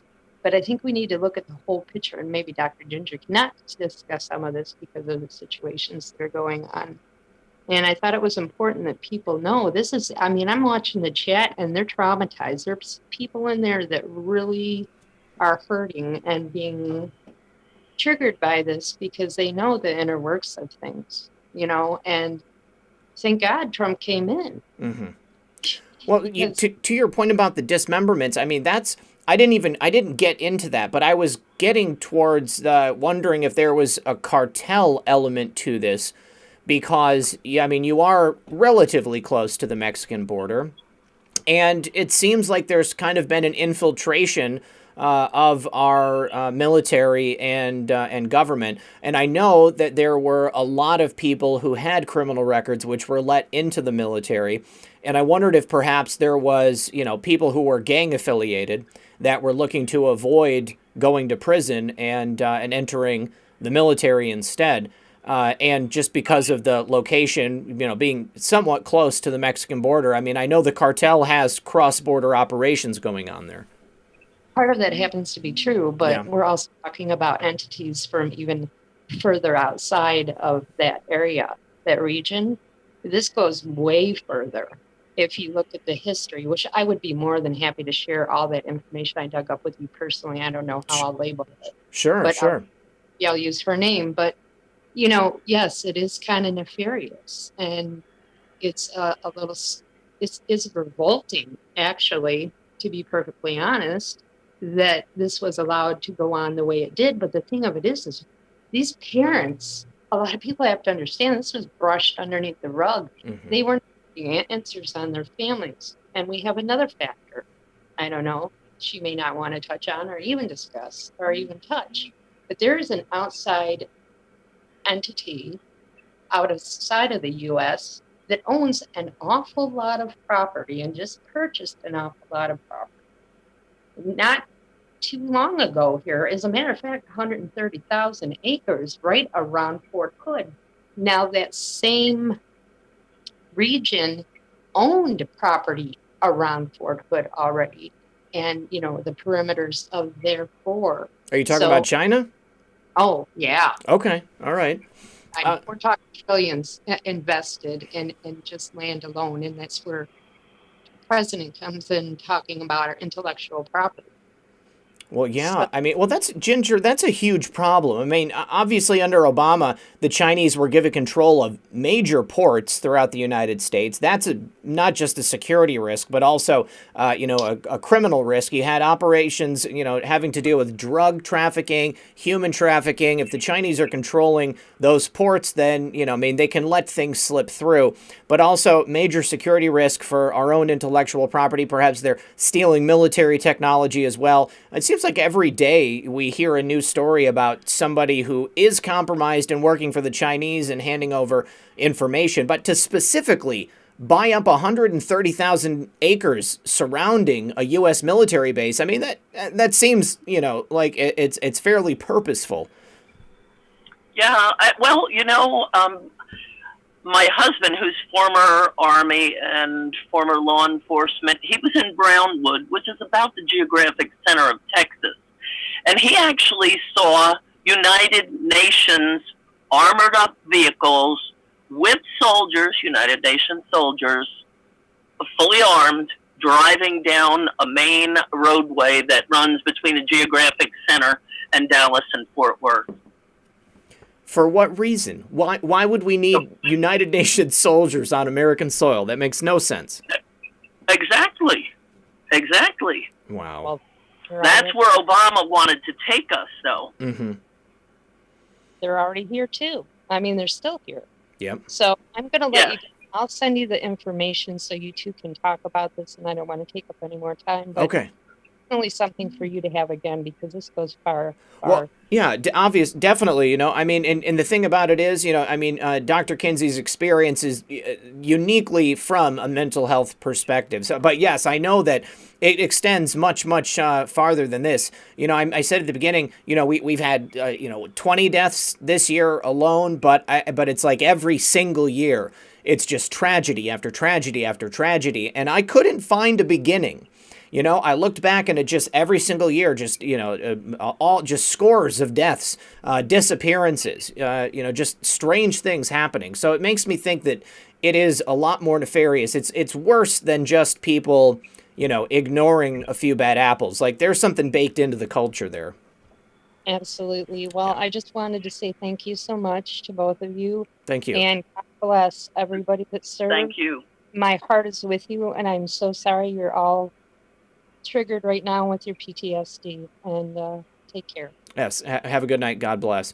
And God, I'm sorry if anybody is having a tough time because of the subject matter tonight. But again, thank you for your service to everybody, and thank you for sticking with us talking about this stuff. I'm sure it can't be easy. We've got Greg coming in next. Greg, just need to get your microphone working and we'll be with you. We are at 4,000 people, 2,654 likes. Thank you very much to everybody who has hung out. Don't forget, tomorrow for Comfy Sunday, Methods and I are going to be back at 7 p.m. with Dave from X22 Report. That's going to be one you're not going to want to miss. Greg, go ahead and unmute your microphone and we can get your question or comment for Dr. Kinsey. Perhaps if I ask you to unmute, then it'll show up. When we were in the pre-show, we learned that the mute button is not, it's not like very specifically aligned on the screen if you don't know where it is. All right, well, we're going to bring in the next caller, and hopefully Greg can get his mute sorted out. We'll just take whichever caller gets it turned on first. Let's see, you guys. There we go. Okay, Untitled 82. You're here on the air. Greg, don't go anywhere. Stay there. We're going to take you right after Untitled 82. Untitled 82, are you there? Okay, how about Greg? Are you there? Yes. Okay, we're going to take you first then. Greg, thank you for your call tonight. What's on your mind? I just wanted to bring up a few points. I've spent 22 years in the military, got out in 94. When I was in basic, I know they were getting away from seriously training soldiers. In other words, they were starting to pull back from any kind of punishment, any kind of pressure, and so on. And I believe it's probably gotten to the point now where you can't holler and scream at the soldiers. You can't cuss the soldiers out. You have to treat them with respect. And I'm pretty sure a lot of that kind of leads to the cases of PTSD we're seeing coming back from overseas. I mean, these soldiers haven't been put through any serious pressure like we were back in the day. And the reason for all that pressure they used to put on us was to weed us out. I mean, if you just don't have the strength of character to be able to go into a combat situation, then they weed you out and they, release you from the military and then they move on. But nowadays, they just let everybody through. And I'm pretty sure there's a lot of cases where people that just can't cope with combat are allowed through. And needless to say, those type of soldiers are going to have problems over there because once they get some IEDs and whatnot going off next to them, Right. they're going to freak out and they're going to go crazy. Right, right. I mean, that's an excellent point. I mean, Greg, why do you think that is? I mean, do you think that it's because enlistment is down, enlistment of qualified soldiers is down, or is it more because we've got our soldiers spread so thin? I mean, we're in so many different theaters all across the globe. Well, to tell you the truth, I think it basically comes from political correctness, unfortunately, because when I was I was the tail end of the punishment. I think the entire time I was in basic, I got one shot to the solar plexus, and that was it. And we were told that, the soldiers were contacting their parents, and they were, the drill instructor's hurting us and this and that. And then, of course, congressmen had come down and they'd hold an investigation. And it just kept getting worse and worse. They just started laying off the soldiers. They stopped pressuring them. They just, you can't really test somebody for their capability of being in a combat situation if you can't holler at them, you can't cuss at them, you can't put any pressure on them. You just have to be nice to them and allow them to go through. And I'm like, that's crazy. That's insane. The only time you'll get the real serious military training anymore is if you go into things like special operations or SEAL training, that sort of thing. Right. Then you'll get the same type of training we used to get in basic training. Yeah, I mean, obviously, nerves of steel are what is required if you're going to be in a theater of war. I mean, you want to be prepared if you're going to go someplace where you could potentially die and you have to be defending your country and perhaps other people's countries and also keeping the men and women at your side safe. Ginger, it's ironic that at the same time that there has been a decrease in perhaps corporal punishment, for lack of a better word, you've had an increase in, I guess, lackadaisical soldiers.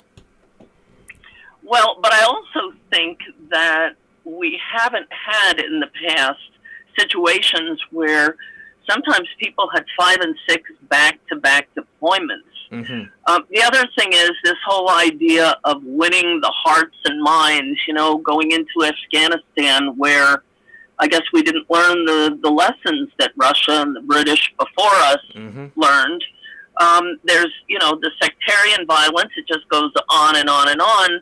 And so when you embed people in these towns and have them going out with an eye toward winning over the hearts and minds, you're out there where you're being asked to do something that is just impossible. And does it raise your paranoia?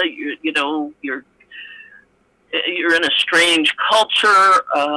You're trying to win them over, but you can't trust them. It's really an odd. I mean, the battle lines aren't like they were during World War I, World War II, where this was a very different setting for these people. Right, right. I mean, soldiers are meant to fight. They're not meant to, I guess, perform outreach missions, it seems like. And then at the same time that you're there trying to win over these local populations, which have like an instinctive hatred of you for being there, I mean, you have to worry about them attacking you or blowing you up and, putting you in a situation where maybe you're going to lose a limb or lose your life. Greg, what do you think the answer is? I mean, coming from a former military member, what should be done? Greg, are you there? You're muted, buddy.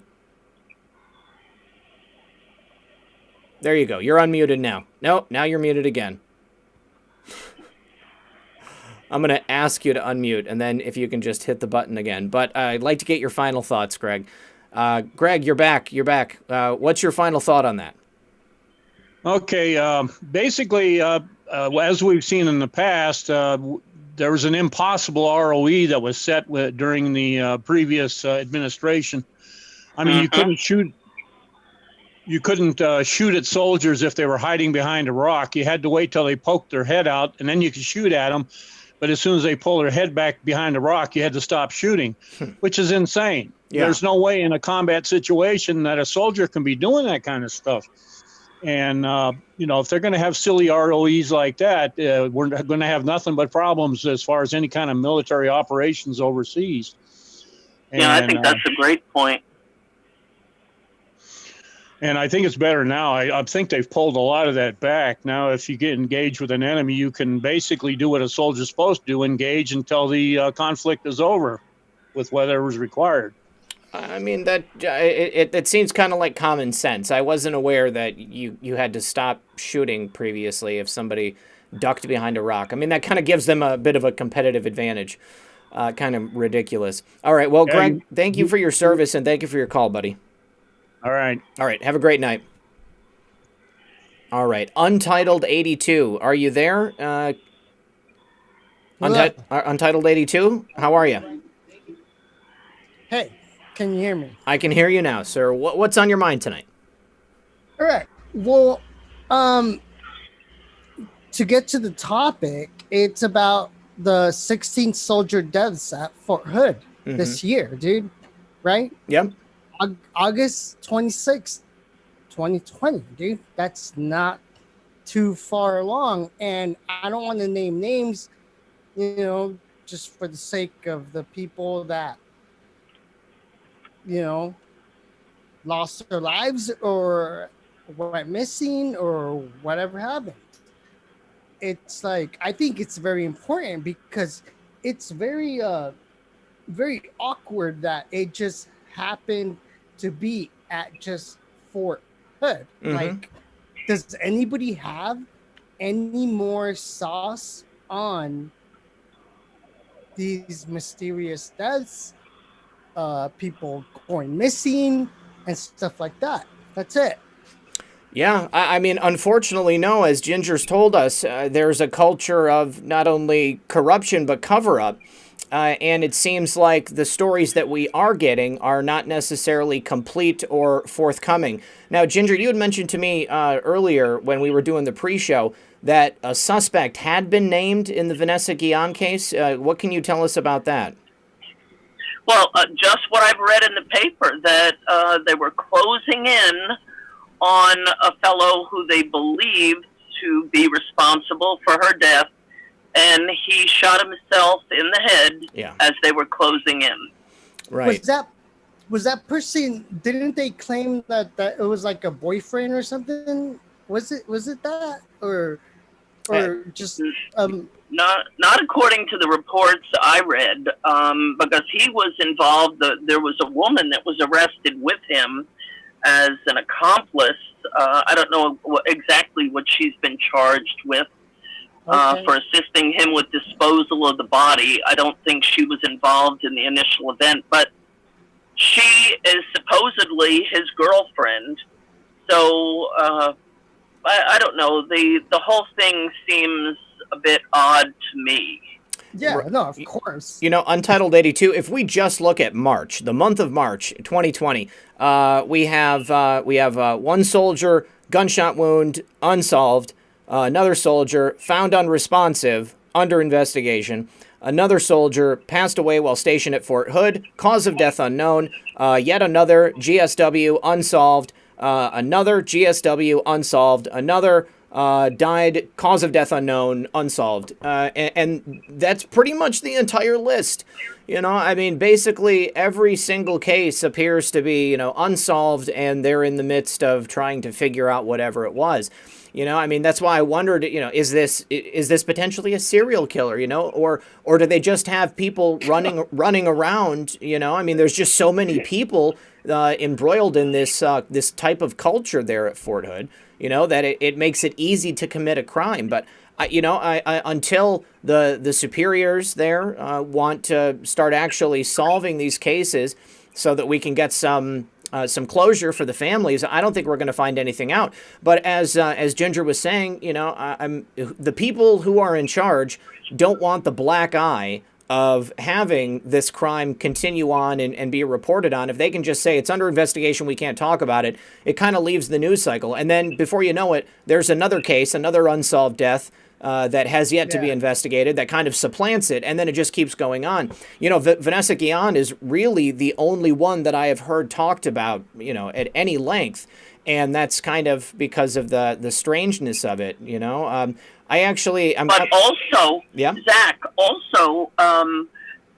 some Hollywood celebrities picked up on this case. Oh yes, I saw that. What's her name? I can't remember her name. Salma Hayek? Salma Hayek. That's it. Salma Hayek. Right, and so that really drove it. But there have been 5 people appointed to an investigative committee to look into this, and then supposedly it is supposed to be heard by a congressional committee. Mm-hmm. Well, I find a release with U.S. Representative Garcia out of Houston. I think she's the 27th or 29th district here in Texas. And that was back in the middle of July. And I've reached out to 4 of the 5 people via LinkedIn. One responded and connected with me on LinkedIn, but then did not respond to my specific message saying, I believe I have information that you would find useful. So I'm really wondering if this investigation is going to be just like the 1560s, the congressional, the Office of the Special Counsel, all of the other investigations I've been involved in. And it's about a check in the box, say we did something, and move on. Yep. All right. No, hey, thank you. I didn't want to take anybody. Those were great, responses and good information. Get to your next caller, dude. All right, brother. Thanks for calling in, man. Good to talk to you. Yeah, no problem. Have a great night. All right, good stuff. Thank you for that. We're going to go with AOC, Alexandria Occasional Cortex, tonight. Joe Biden. Oh, man. Kills me every time I bring it up. Oh, AOC, Mark, what's going on, brother? Hey, man, looking forward to this next week. I know, Thursday's right around the corner. Don't forget the MAGA meetup. I'll go ahead and drop the link into the chat. And actually, I thought I put it in the list of the description tonight, but I forgot. So I'll grab it from last night and put it in there. But what's going on? What's on your mind tonight, AOC? The topic is really hard to talk about. It is. But I'm glad you guys are talking about it. And on a quickie side note, if you got the 25th available for a Senate candidate. I got your message. I got your message. I don't know that I do. I was gonna talk to Methods about it, but I have 2 dates right now. They're open, and I just booked Dinesh D'Souza. He's got his pick of either one. As soon as I get him and his crew to let me know which date he's going to take, then we can talk about the other candidate too. I had one more candidate that was supposed to be on last month, and the show didn't work out for whatever reason, and I offered them another date, but they haven't responded to me, so I don't know if they're going to have time to come on yet either. But yes, I would love to have Joe Ray Perkins on and get that set up.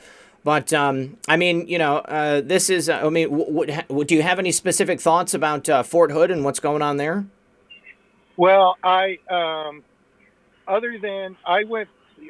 lost, in my boot camp, in Fort Benning, 2 people died out of the 50 that started.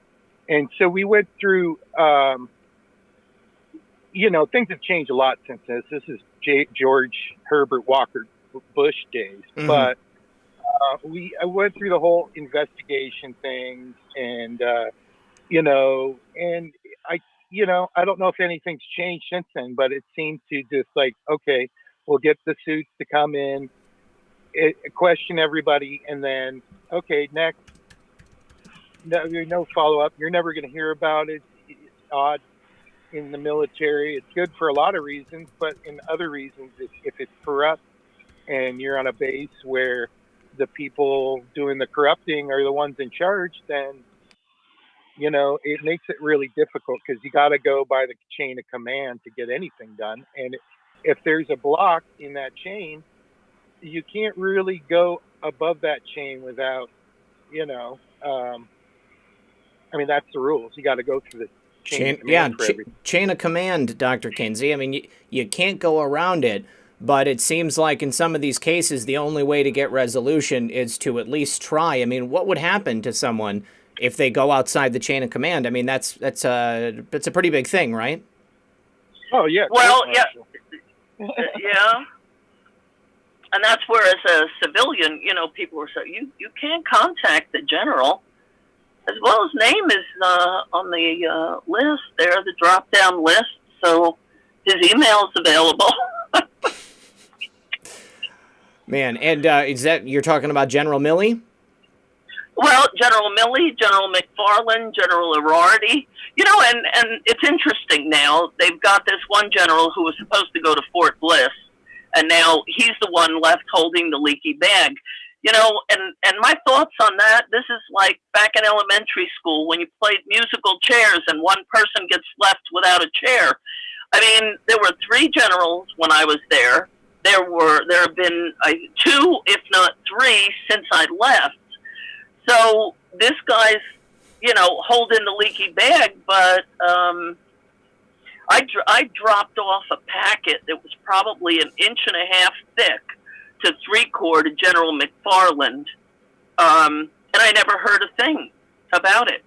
And I raised all kinds of issues. Matter of fact, at one point, when they were passing off as mental health treatment, this 25-minute down to the second, I mean, literally, I won't read the whole thing, but for example, phases of a 25-minute consult. This is a slap in the face to people who have multiple deployments. Number 1, introduction of behavioral health consultation service, 1 to 2 minutes. Number 2, identifying, clarifying consultation problem, 10 to 60 seconds. Conducting functional analysis of the problem, 12 to 15 minutes. And then summarizing your understanding of the problem, 1 to 2 minutes. Wow. This is what they expected me to do. This is malpractice, and this is what they're rolling out. And when I sent the letter to the OTSG, I sent it CONUS and OCONUS wide. And it was about 3 pages, single space, about why this is potentially malpractice. It's a disservice to our service members that have served honorably. Do you know the OTSG, the Public Health Service Officer, didn't respond to me? I got a lot of back channel from Europe, West Coast, all over. We are having a high turnover rate because of this program, but people are afraid to speak out. But they were letting me know back channel that we support you. But the OTSG, that commanding officer, never got back to me.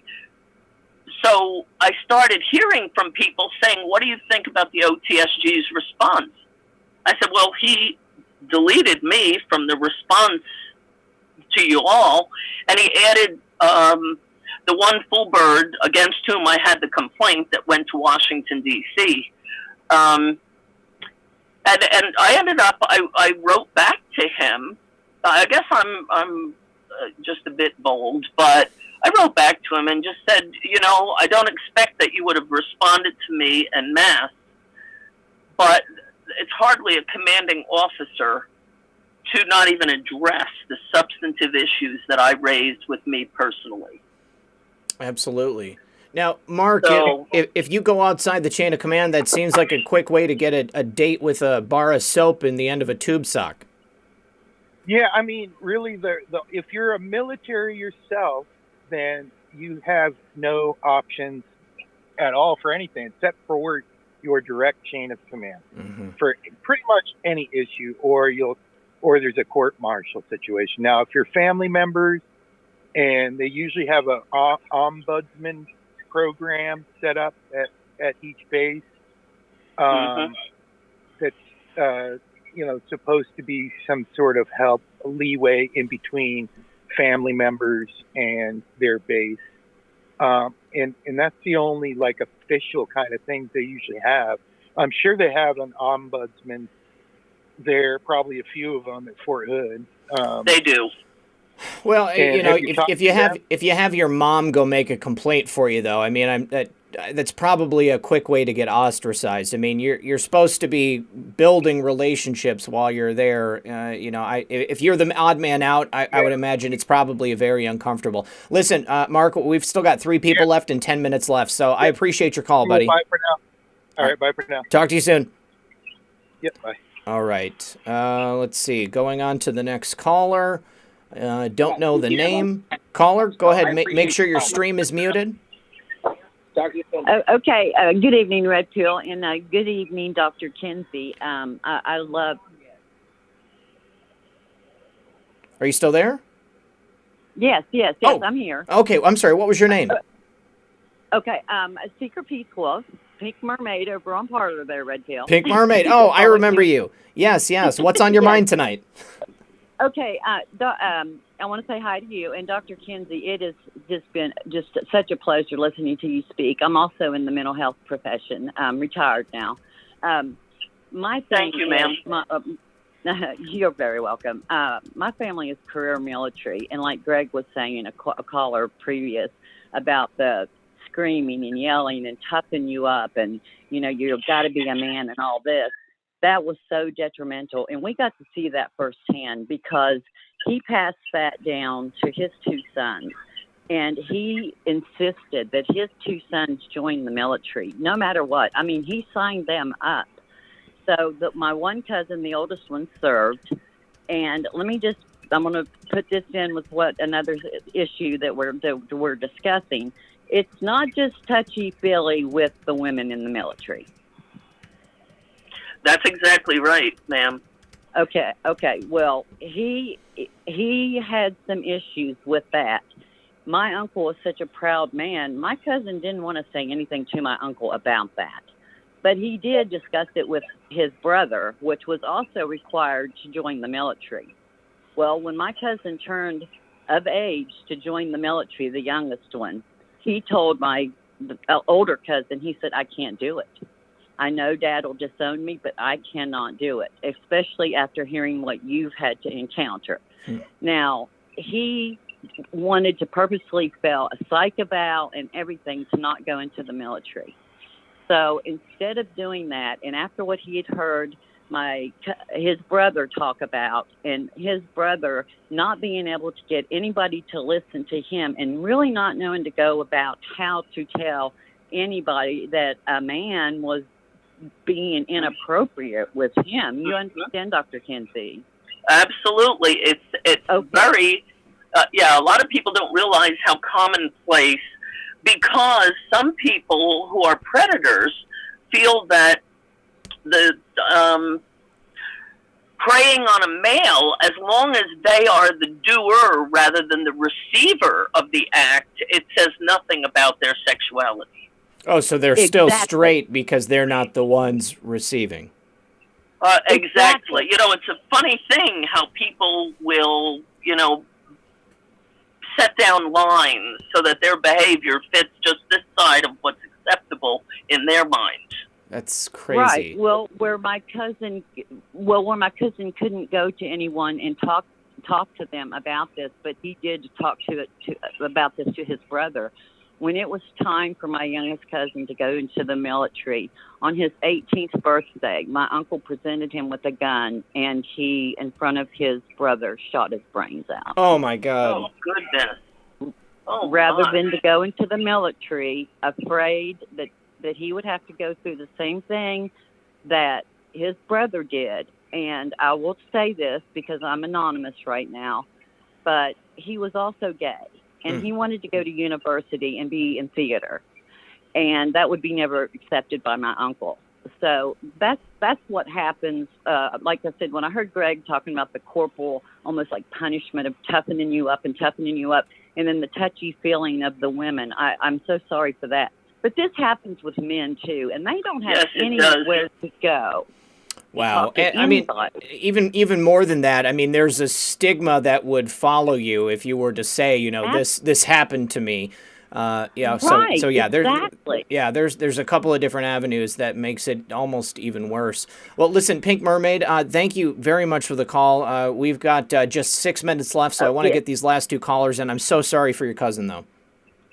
No. Yeah. I just wanted to share that story and let it know that it is both sides. It is both sides, almost on everything. So anyway, God bless. Red Pill, you keep up the great work. Dr. Kinsey, I absolutely have loved listening to you, and I hope Red Pill has you back. I'm sure we will. Thank you so much, ma'am. And I'm so sorry. That is, it's a closely guarded secret, really, that's just beginning to come out with regard to sexual exploitation of males. Wow. Thank God. And you know, there are some researchers who believe when it comes to molestation of children that boys may be hurt at equal rates, but they're less apt to report, and we don't guard our boys as carefully. We want them to have male role models. We trust that they're safe, but that's not necessarily the case. So thank you very much for that, ma'am. All right. Pink Mermaid, thanks again. We'll talk to you soon. Bye-bye. Okay.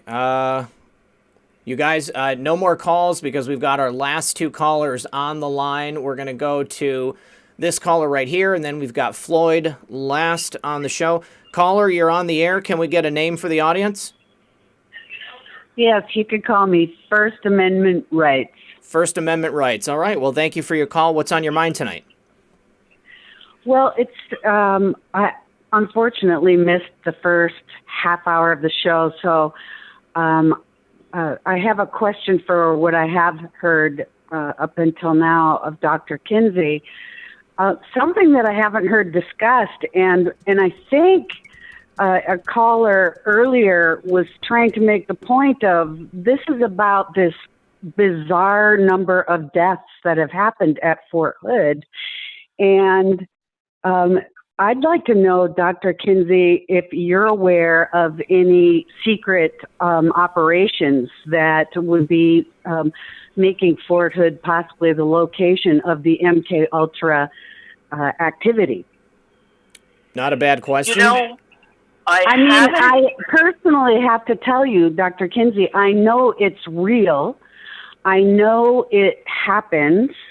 And I know from some of my background that the military is one of the biggest offenders of this entire program of their own men. And one, are you aware of anything like this? Is there any talk amongst you professionals about it? And two, doesn't it sound kind of like this could be an MK Ultra event that's going on, and maybe Fort Hood is the Wuhan of MK Ultra?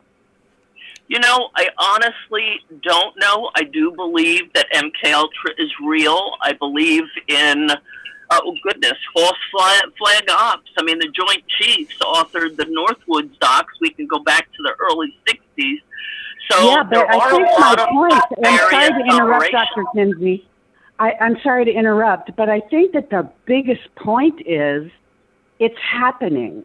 I think that's the bigger conversation. If you step back even further from the horrible details, it just seems to me like where it would be beneficial to discuss this is from how much it looks like MK Ultra. Well, and First Amendment rights. Before you answer, I just want to point out to Greg, I'd like to know if the reason they weren't allowed to shoot guns when the enemy ducked behind a rock is because of how short in ammunition the military had become under Obama. That could be it. And First Amendment rights, I just want to let you know that on the 23rd, an MK Ultra survivor, Dr. Juliet Engel, is going to be here for a full 2 hours. So we're going to be talking about MK Ultra specifically in just 2 weeks from tonight. So I'm glad that you called in. But Dr. Kinsey, is she aware of anything like that? I'm not aware of anything like that, but I will say that if we look from January of 16 on, there have been well over 100 of these sorts of deaths. In other words, they're in garrison or unrelated to combat experience. And I believe the Facebook page, I don't do much at all on Facebook, but I believe it's the Fort Hood Fallen or families of the Fort Hood Fallen. And they've outlined it. It's really hard to believe because parents don't have their children sign up for the military to come back from garrison in a body bag. Or as an experimental failure. Absolutely. All right, First Amendment rights, we have to go to the last caller because we're almost out of time. All right, thank you. I appreciate your call, and thank you. We'll talk to you in 2 weeks. You better be calling in for Juliet. You betcha. All right, we'll talk to you then. All right, and finally, you guys, our last caller, Floyd, standing for the fourth, an actual deployee at Fort Hood. And we are going to go a little bit over, you guys, just a couple of minutes over. If I'm cutting into somebody else's show and you have to leave, I totally understand. But we're going to go ahead and just hear what Floyd has to say before we cut out for the night. Floyd, you're on the air, buddy. What's going on? How you doing, Red Pill? I'm good, man. I'm good. So tell us about your experience at Fort Hood. My God, Fort Hood is known as the black hole for a reason. And as Dr. Kinsey said, too much stuff happens there. There's 13. When I was there was 13 different gangs. Being a firefighter on Fort Hood, getting shot at from inside the barracks was a nasty situation. We were talking about getting body armor just to save our own lives, just to protect those soldiers. Now, what we found. I was just going to ask, when you say gangs, I mean, are these gangs that are specifically only affiliated within the boundaries of Fort Hood, or was that like a carryover from the streets of major metropolitan cities? It was a carryover. Okay, so we're talking like MS-13, stuff like that? Yeah. Okay. Crips, you name them. Okay, all right. I'm sorry. Please continue. We also had to deal with the MPs. The MPs were implicit in a lot of the murders that were going on. I can't tell you how many people we tried to save as a firefighter. We tried saving lives like you wouldn't believe. We had MPs killing their own boots, as we like to call them, which is brand new people to the unit. Mm-hmm. I was not expecting this particular topic to come up at all tonight, and I'm holding myself as best I possibly can to, oh, Lord have mercy. I lost friends because of this place. Mm-hmm. Fort Hood is known as a black hole for a reason. The stuff that goes on there is ridiculous. It is scary. It is horrific. You want to talk about a standhold for the cabal? There you go. It's Fort Hood. Wow. Ginger, were you aware that there was gang activity like that taking place at Fort Hood? Oh, yes. I mean, but that was before me. That had been, I think, quieted down quite a bit, but I did hear a lot about the prior years that there were a lot of gang problems. That's just so crazy to me to think that they could allow something like that to exist at a military installation like that. I mean, that's more akin to like a prison situation. It is. Yeah. And the command structure for that entire place was implicit with it. They knew. You had 4th ID. You had freaking 13 COSCOM. You had freaking third ID. All kinds of different units there. They all were implicit in it. I lost friends. I lost friends because of this place. I mean, my goodness, I lost a friend who was a fellow firefighter because of this place. It is known as the black hole for a reason. You go there, you never come out. I'm one of the very few that made it out. And how were you able to get out? Did you have to request a transfer to someplace else, or did they transfer you out without you asking? No. What I did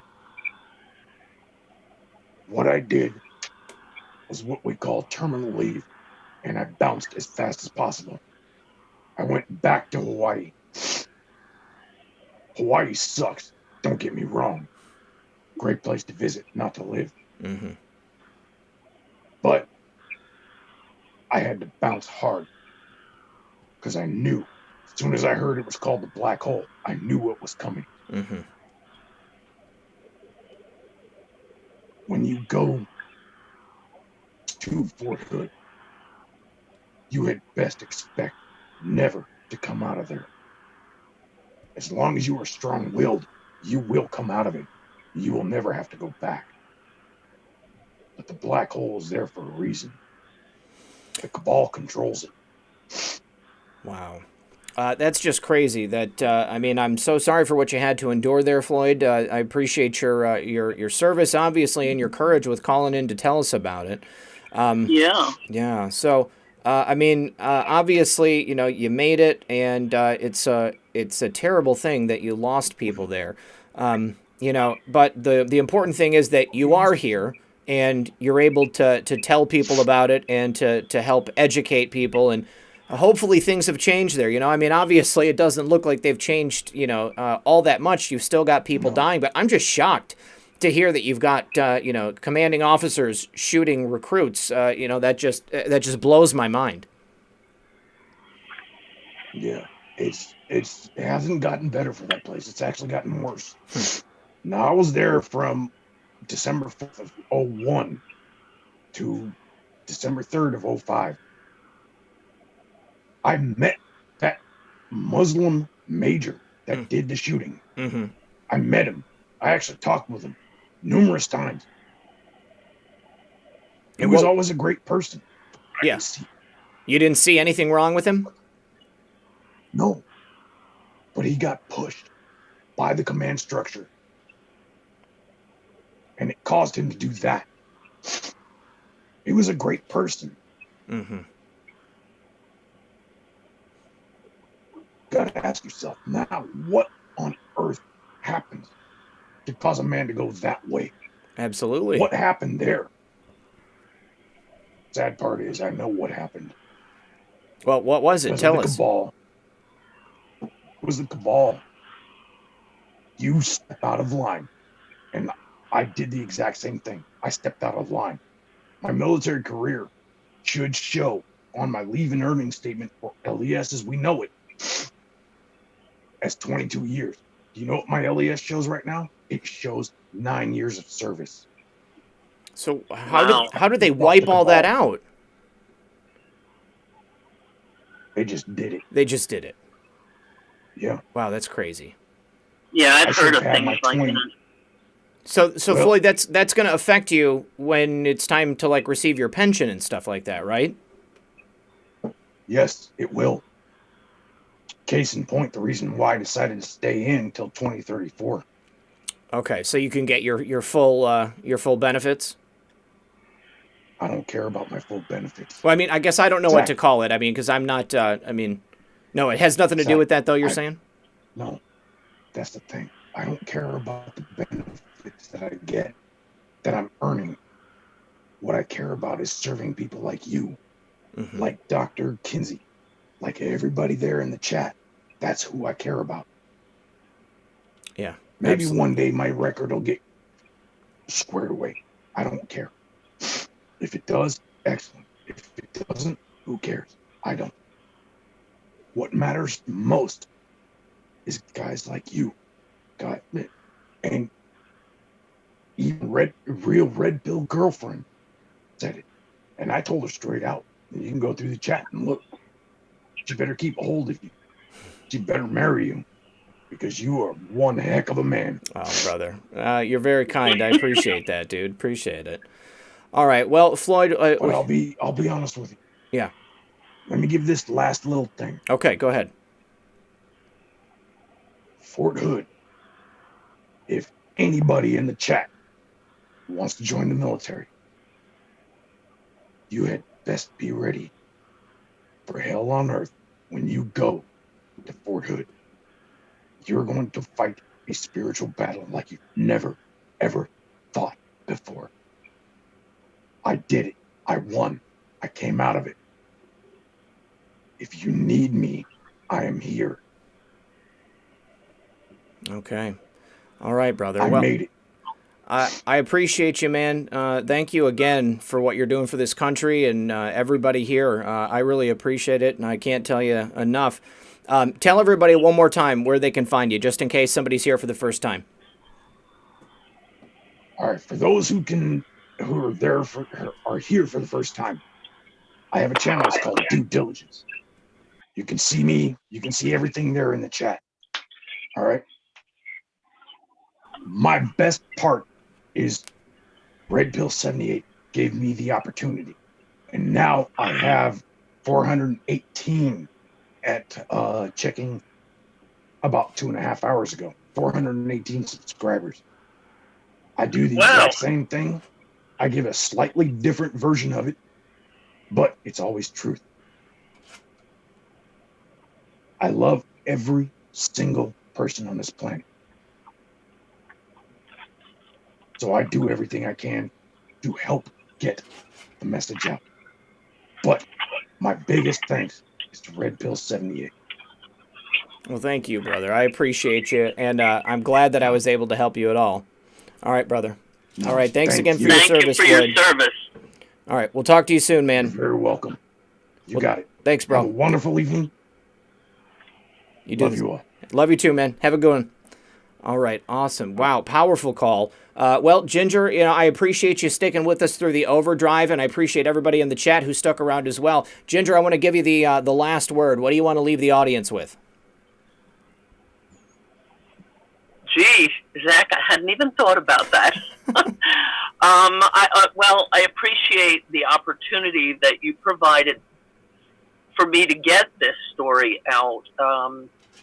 Hopefully the people that are listening, this is your taxpayer dollars that are wasted when you run professionals off that have received these bonuses. They've moved their residence. I was one of those, to a career position, and then you're run off because you're doing the right thing. Because I'm going to tell you, when we were in the embedded unit, we worked through lunch most of the time. I mean, we were paid for 40 hours.